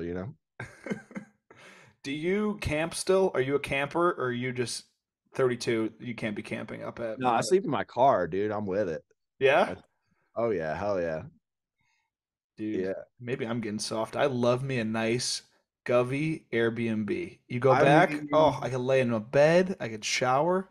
that is soft of you, but I respect it. I Dude, it's respect it. soft, but if you can do it, oh my God, why not? I found Big Mount Hood tip. Uh, Being able to wash your socks and have clean. It's like in Forrest Gump, like Lieutenant Dan, like clean socks Yeah. will make your trip in the Mount Hood National Forest 50 times better. Like wash your socks daily when you use them, and it'll change. It changes things. Day after day. That brings back some ski camp memories. I Yeah. went to Liberty Snowflex, and I don't know if you know about Oh, Liberty nice. Snowflex. I do. You're riding on carpets, and they have sprinklers going all day, so you are Yeah. soaked. So if you don't bring enough gear, you're itchy Yeah. and red. Yeah. Didn't they have? Isn't that like a religious? Oh yeah, Yeah. They yeah. have That was Bible at study. Liberty University, largest Christian university in the world. They had a ski camp during the summers. Yeah. Optional Bible study before skiing every day. Counselors very big on pushing their religious beliefs on you. They love God. Discussions Yeah. about it. Love God, hate hell, very afraid of hell, and they want you to be afraid of it as well. I remember some very distinct like be afraid of hell conversations. Yeah. Do you think that impacted you as a youth, or were you like, "Why are you guys talking about God? I'm No, trying to." I've always been. I was raised in a Jewish household, so I've always been. Religion's always been around me. Hell isn't as big for Jews as it is for Christians, but like I was already familiar with the concepts of like. Is there is there hell? I don't think afterlife is like the big focus in Yeah, Judaism. I think right, it's more about what you do in life more than right. like what's waiting for you afterwards. But I True. learned quickly that yeah, a lot of those counselors were very, very afraid of hell. Yeah, very afraid of hell. It almost Yeah, makes you think like that some of them, whenever I meet people like that are like hyper religious and really afraid of hell, I'm always like, are you like up to something? Are you yeah, like, yeah. I don't are know. And you like, hey, listen, I'm not knocking anyone that's religious, you know, but like it was like that was a big focus a lot of the conversations was like how bad hell is. And I'm not saying that hell wouldn't be bad, but like that was a major focus for like if you conversation. don't do this blind swap right now, you are fucking gonna die in hell, dude. No, That's and there good were motivation. dude, there were some counselors that just like totally never brought it up. There was a great video, Project Flex, that came out that summer I was there, and that edit went hard as hell. And not every counselor was on that tip, but there were a few, and I remember them. Some of them are Yeah, still in skiing too. I know. I know who you're talking about. Yeah, no, love God, dude. Hell yeah. God, very cool. Uh, um, very odd. yeah, I don't even know if they're still running that camp, but I was driving through Virginia, stopped by. The mountain is exactly the same. It's an awesome spot, and it's on the East Coast. It gives all the East Coasters a chance at a summer camp. Yeah, totally. It looks fun. Yeah, And you can learn about your heavenly father, your yeah, savior, yeah. maybe. Or they You could got, just listen to the Emmett Davis radio hour, Walking dude, with the Lord. I'm walking with the Lord. All right. Um, Lord, I should be a preacher. I think. Actually, that might be a good move. you could. You think I Uh, could be like a tent preacher? a what preacher? Like a tent preacher, like a fire and brimstone, like Alabama type. You could do Save it, your dude. soul. Just hanging out in the town square type of vibe. Yeah, all those dudes that like buy private jets and Rolexes and then like Yeah.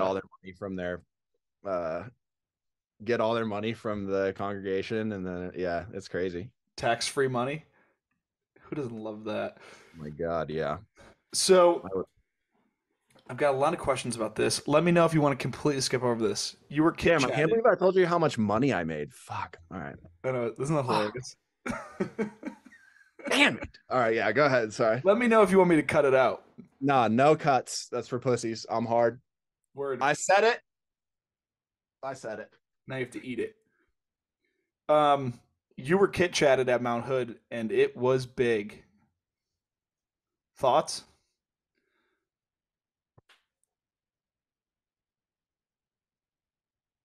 Gross, dude. I don't know. Yeah, no thoughts. I no.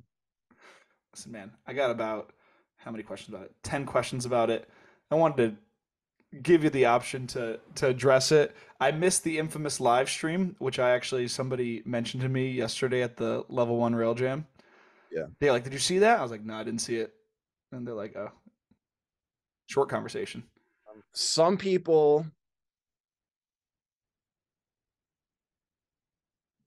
some people are just all that they really need to function is attention and you need to not give them that attention and that's that There we go. We could leave it at that. for the betterment of yeah, we'll leave it at that. We'll leave it at that. All right. Um, let's see. I got two more points from your I previous. dodged the fuck out of that one. You like that? That was good. You did, and there's That gonna was be certain diplomatic. people. There's gonna be certain people, longtime listeners, that are saying, "Ethan, Right. you should have really pressed on it." But you know Well, what? There's a lot more. We got a lot more stuff to cover with Emmett. dude, yeah. I mean, you're walking down a path, there's a bridge. There's a troll under the bridge. He's like yelling and blah, blah, blah, blah, blah. You know what I mean? You want to go up to the troll and you want to maybe give him a biscuit. You want to feed him. You want to give that troll a little something. See what he does, but Yeah, don't do it. Don't do it. there we go. We have it. Yeah. Um, yeah. Sorry, folks that ask questions, but this is the I like I said, this is the Emmett Davis Radio Hour. Oh, dude, He dictates the content. I love answering questions. I just, Yeah, you just pick and choose which ones. yeah, Um, if you want me to talk about you, you can definitely pay me to do so. I'd like to leave that open. If you'd like to, if you're a person out there who loves the attention of people mentioning you, Yeah. hit me up. That's I'll like send you an invoice. you should go on Cameo. You really should. And then be like at the intro of people's edits, it's like this is a certified Emmett Davis classic, you know? This is a certified exclusive. Yeah. Dude, people pay for that. Damn, son, where'd you find this? Yeah. Yeah, right now. Um I literally have two more points from this Yeah, past year. One of them is like it hardly elicits any conversation. You put a lot of stuff into those orders. Like you just stuff those orders with like goodies and like little gift bag. It's like a wedding gift bag that yeah, you throw in there. sure. Why is that? You just like love of the game? Yeah, I think it's cool when not only getting the product and using it is one thing, but I want people to remember when they received it physically. That's a You know what banger I mean? right there. I Yeah. want them to remember the day that they opened the box and there was a ton. You know what I mean? I want it to be like memorable Yeah. Dude, because yeah. banger. That's straight out of I don't know if you ever read the book Steve Jobs by Walter Isaacson, but that's a Steve Job thing. He's Oh, like really? every step of it should be beautiful. The box should be beautiful. The inside of the box should be beautiful. Yeah. Everything should be beautiful. Yeah. So I For like me, that. it's not necessarily like beautiful, but mem- Memorable. Yeah. memorable. Needs to stick out. It needs to be like the next company you buy skis from. Hmm. You open the box and it's just skis in the box, and you feel sad Just because when skis and a receipt. That's it. right, because when you got your Vishnus, there's a ton of shit in there that you then use. You Yeah. use your ice scraper, you use your toothbrush, you know, Hmm. cement yourself in the customer's memory. It's good.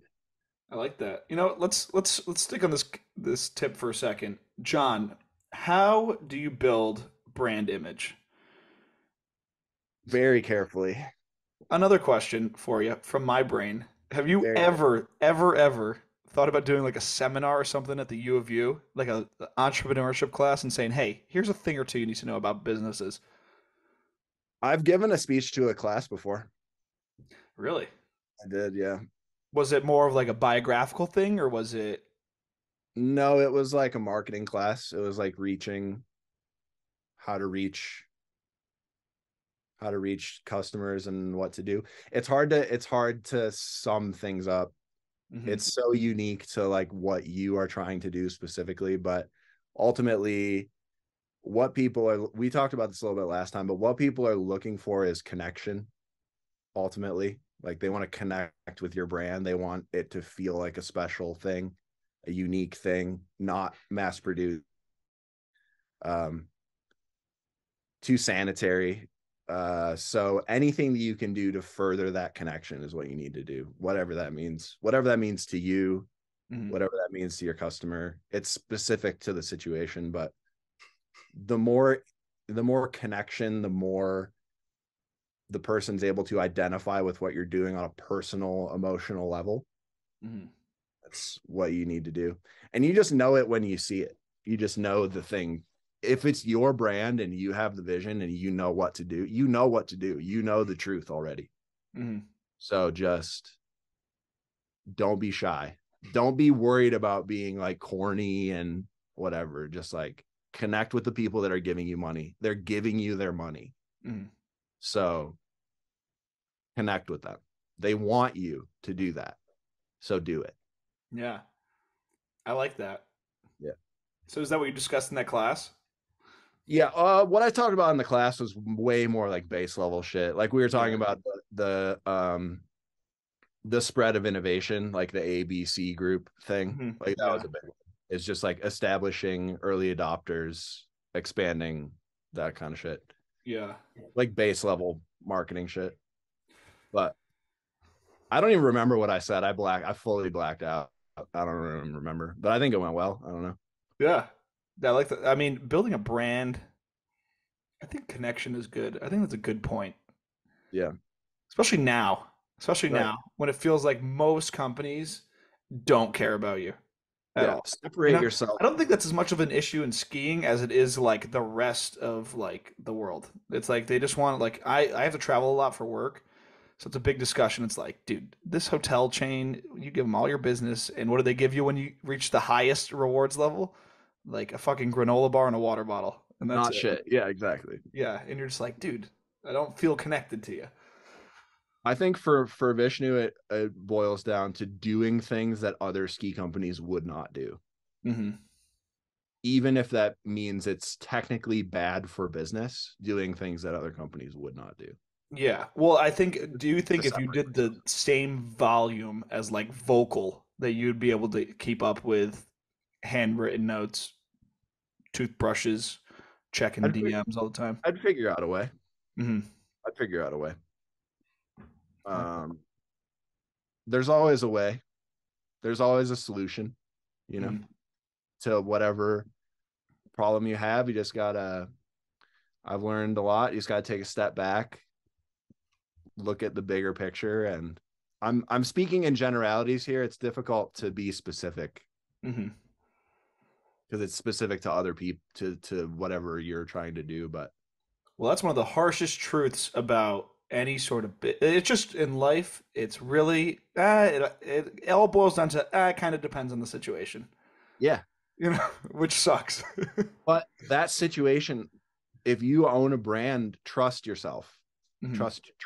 trust your instincts, because if you already own a brand and it's doing well or whatever, you're making progress, that means that you have good instincts. So whatever your instincts are telling you, just trust in yourself. Like, you know, the truth, like I said before, like you have the brand, the vision is within you. Put it out there Hmm. and just don't be afraid. Well, I do have a question for you. Yeah. This is from Matt. How has your vision, tying in that key word, how has your vision for the company evolved over time? Because right now we're seeing the Emmett of today, but at one point at the beginning of this, when this company first started, everyone starts from zero. Yep. Everyone starts from I want to be something. I want this company to mean something. And now that it means something, how does that mentally, where does that bring you? The only way to make money in the world is to slowly bend your morals and bend your beliefs and bend the things you think are important for financial gain. It's the only way. But you can still stay true to the founding ideas. Um, or the company will cease to be what you want it to be. There's just certain things that I can't do because it's off brand. It's either on brand or it's off brand. Hmm. You can do things that are potentially off brand, but change them in a way that represents you Yeah. still. Like if you were gonna like say you wanted to kill Vishnu tomorrow, not by saying, "Hey, we're not gonna, this is over," but like, what's a move you think if you did tomorrow, people would be like, "Party's over. Vishnu stinks." Like, what's an off-brand move that you would just be like, I can't do it. I'm not doing that."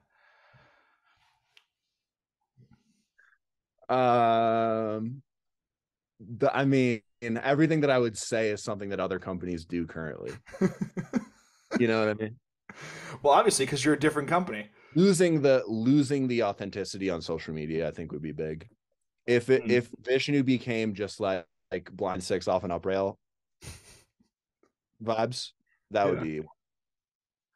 be blind six off an up rail, the little baby, that would be one.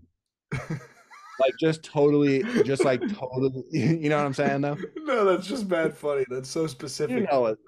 You know exactly what I'm talking about. If I did that, if anything where there's a huge unexpected shift Yeah. that isn't creative or interesting, Yeah. I would say. How do you, this is what I wonder. How do you prevent Vishnu from becoming a caricature of itself?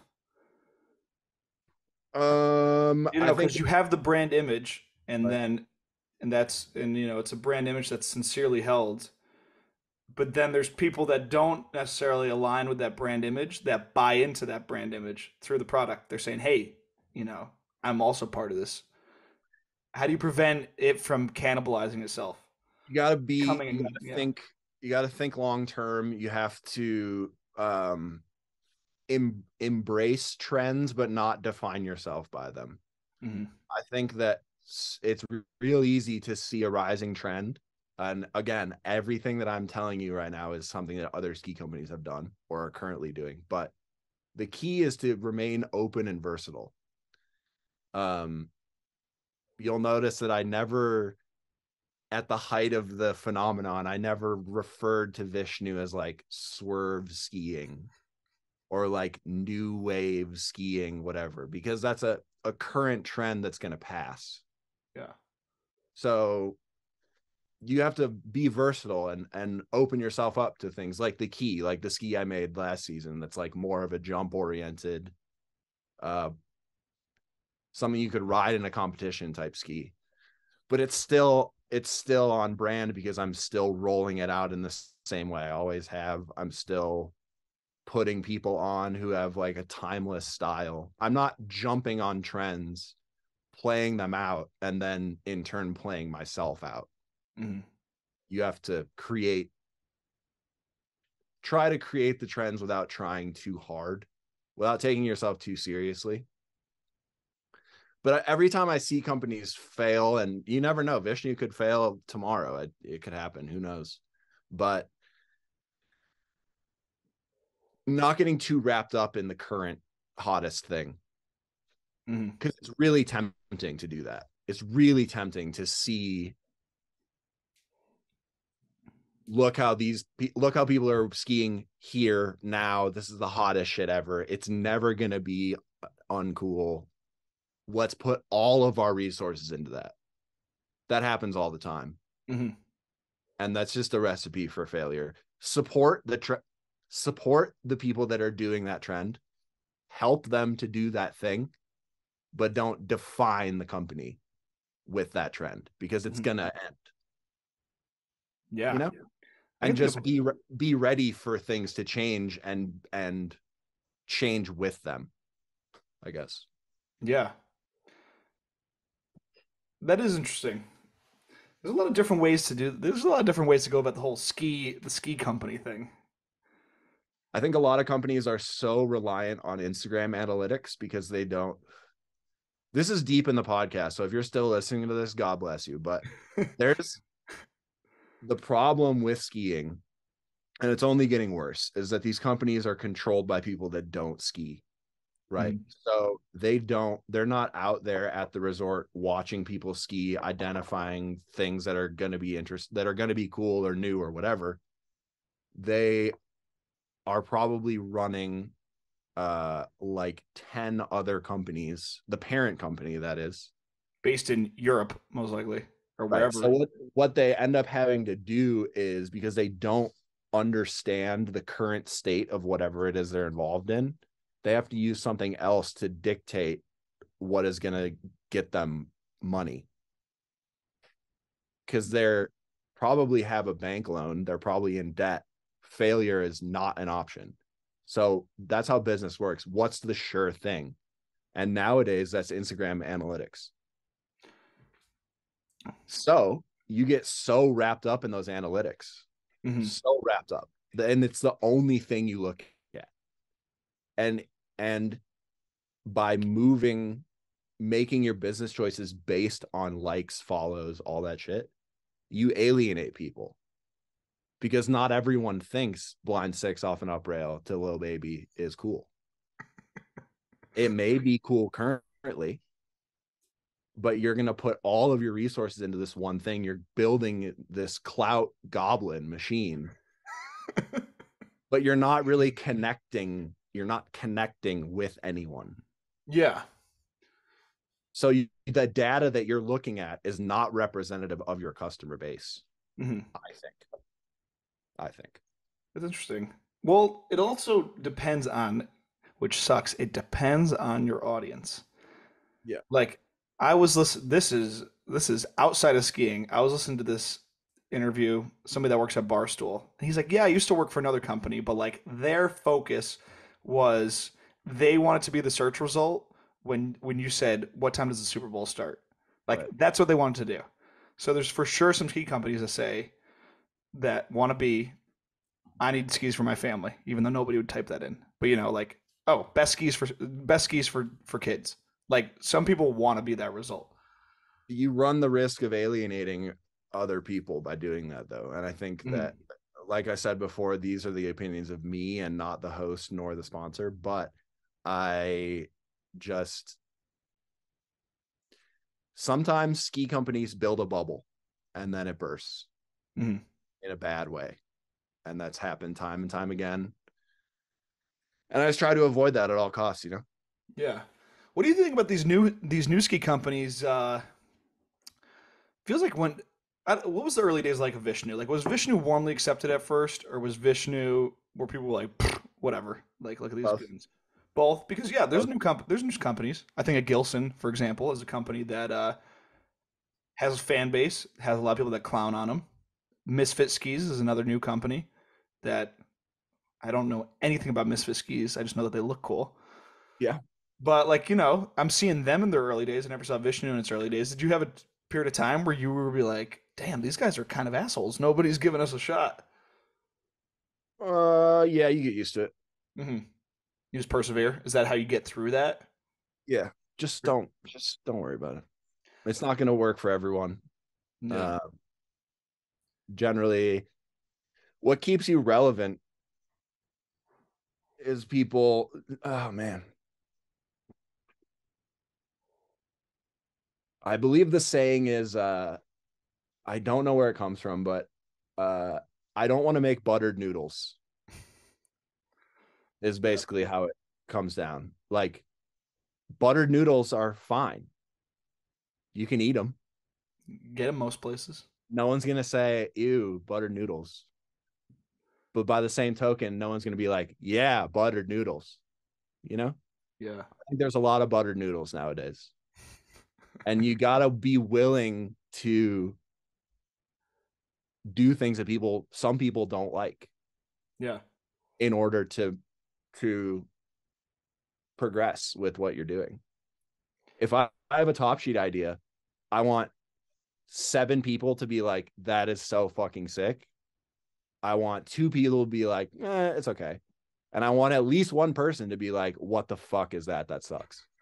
Because you're not making buttered noodles. I'm making something that is, Well, if you're making something super specific for a super specific audience, yeah, it's gonna be out of 10 people, 2 people are like, I love that.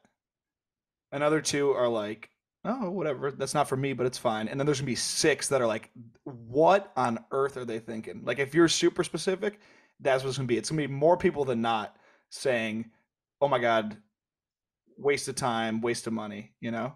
yeah, But if that's what's like, I'm saying this for other people, like, if yeah. that's your target audience is super specific, you're gonna have to eat that and be like, yeah, most people are gonna hate this shit. But the people that get it, get it. Yeah, I think that's a powerful and like that's a powerful move and like standing by the things that maybe people don't like Hmm. and just doing it, staying true to yourself as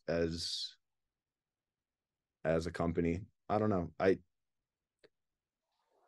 I guess I've just trained myself to not think about it too much. I know when something's in the pocket. I know when it's going to hit for most and not a lot and not everyone. Like I know where to leave the edges rough. Hmm. I know like this video that I'm probably going to put out this week. It's called Tears of Joy because that's how we all feel about it being finished.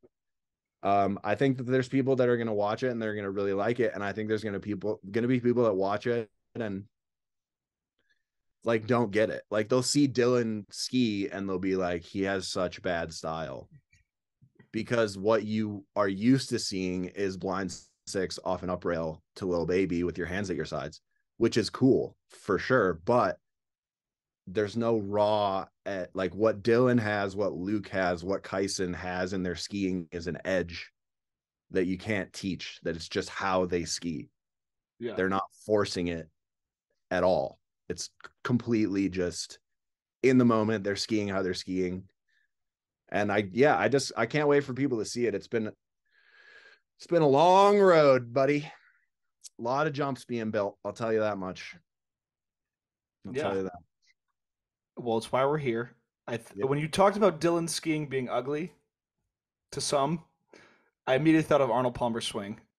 Like Arnold Palmer famously had a very ugly, hideous swing, But and he said, "Fuck you, it's my swing." it's got soul. It's It's got got soul. Yeah, it's got fucking something to it. When you see Dylan Manley ski, you know who it is. yeah.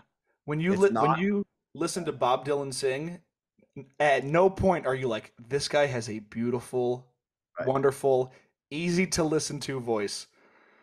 It's You not think, buttered noodles. yeah, it's not butter noodles. You think that hurts to listen to? It's good.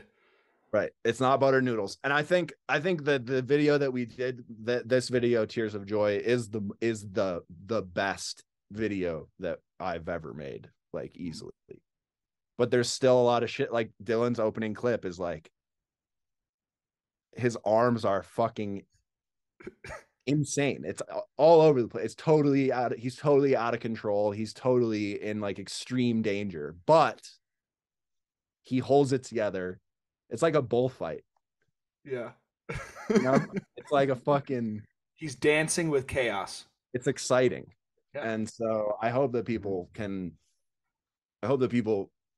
well, we kind of made it for ourselves because we're just old and it's like, we're going to make this video how we want to make it. Fuck it. Mhm. So I mean, maybe you'll like it or not. We'll Either see. way, We'll see. either If way. if the video is ready, we could have talked about it. But it's even better that it's not ready, because then that gives us something to talk about next time. It's ready. Like it'll be out probably by the time people watch this. Yeah. I'm guessing.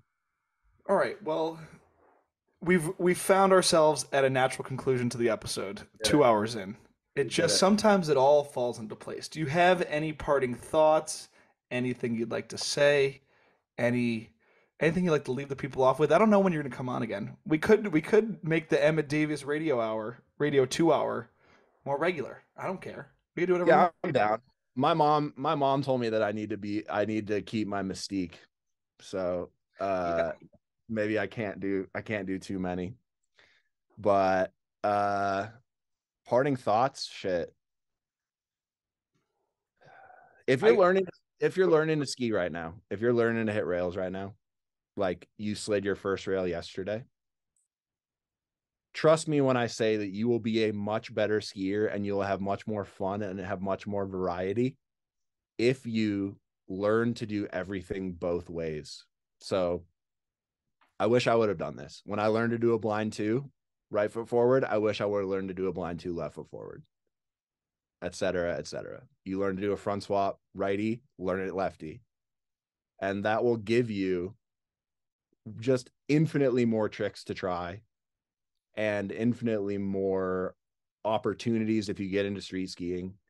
Um, on like a park day that's like boring, where it's like cloudy and cold and whatever, I just do everything left foot forward. Like it's just ways to just entertain yourself so you never get bored of skiing. Because it's possible to get bored of skiing. It happens. So that would be my parting words. If you're a skier boy or girl and you're learning hot jibs, try everything both ways. You'll be fucking way sicker when you eventually get good, which you will. You'll have that muscle memory and you will be stunting. I promise. boom. There you have it. Oh yeah. That's the end of the new episode with Emmett, the return of Emmett Davis. Watch the Tears of video joy this week. Tears of Tears of joy this week. Joy, Tears of Joy, Tears of Joy on the Vishnu YouTube channel. That's correct. God bless. There you have it.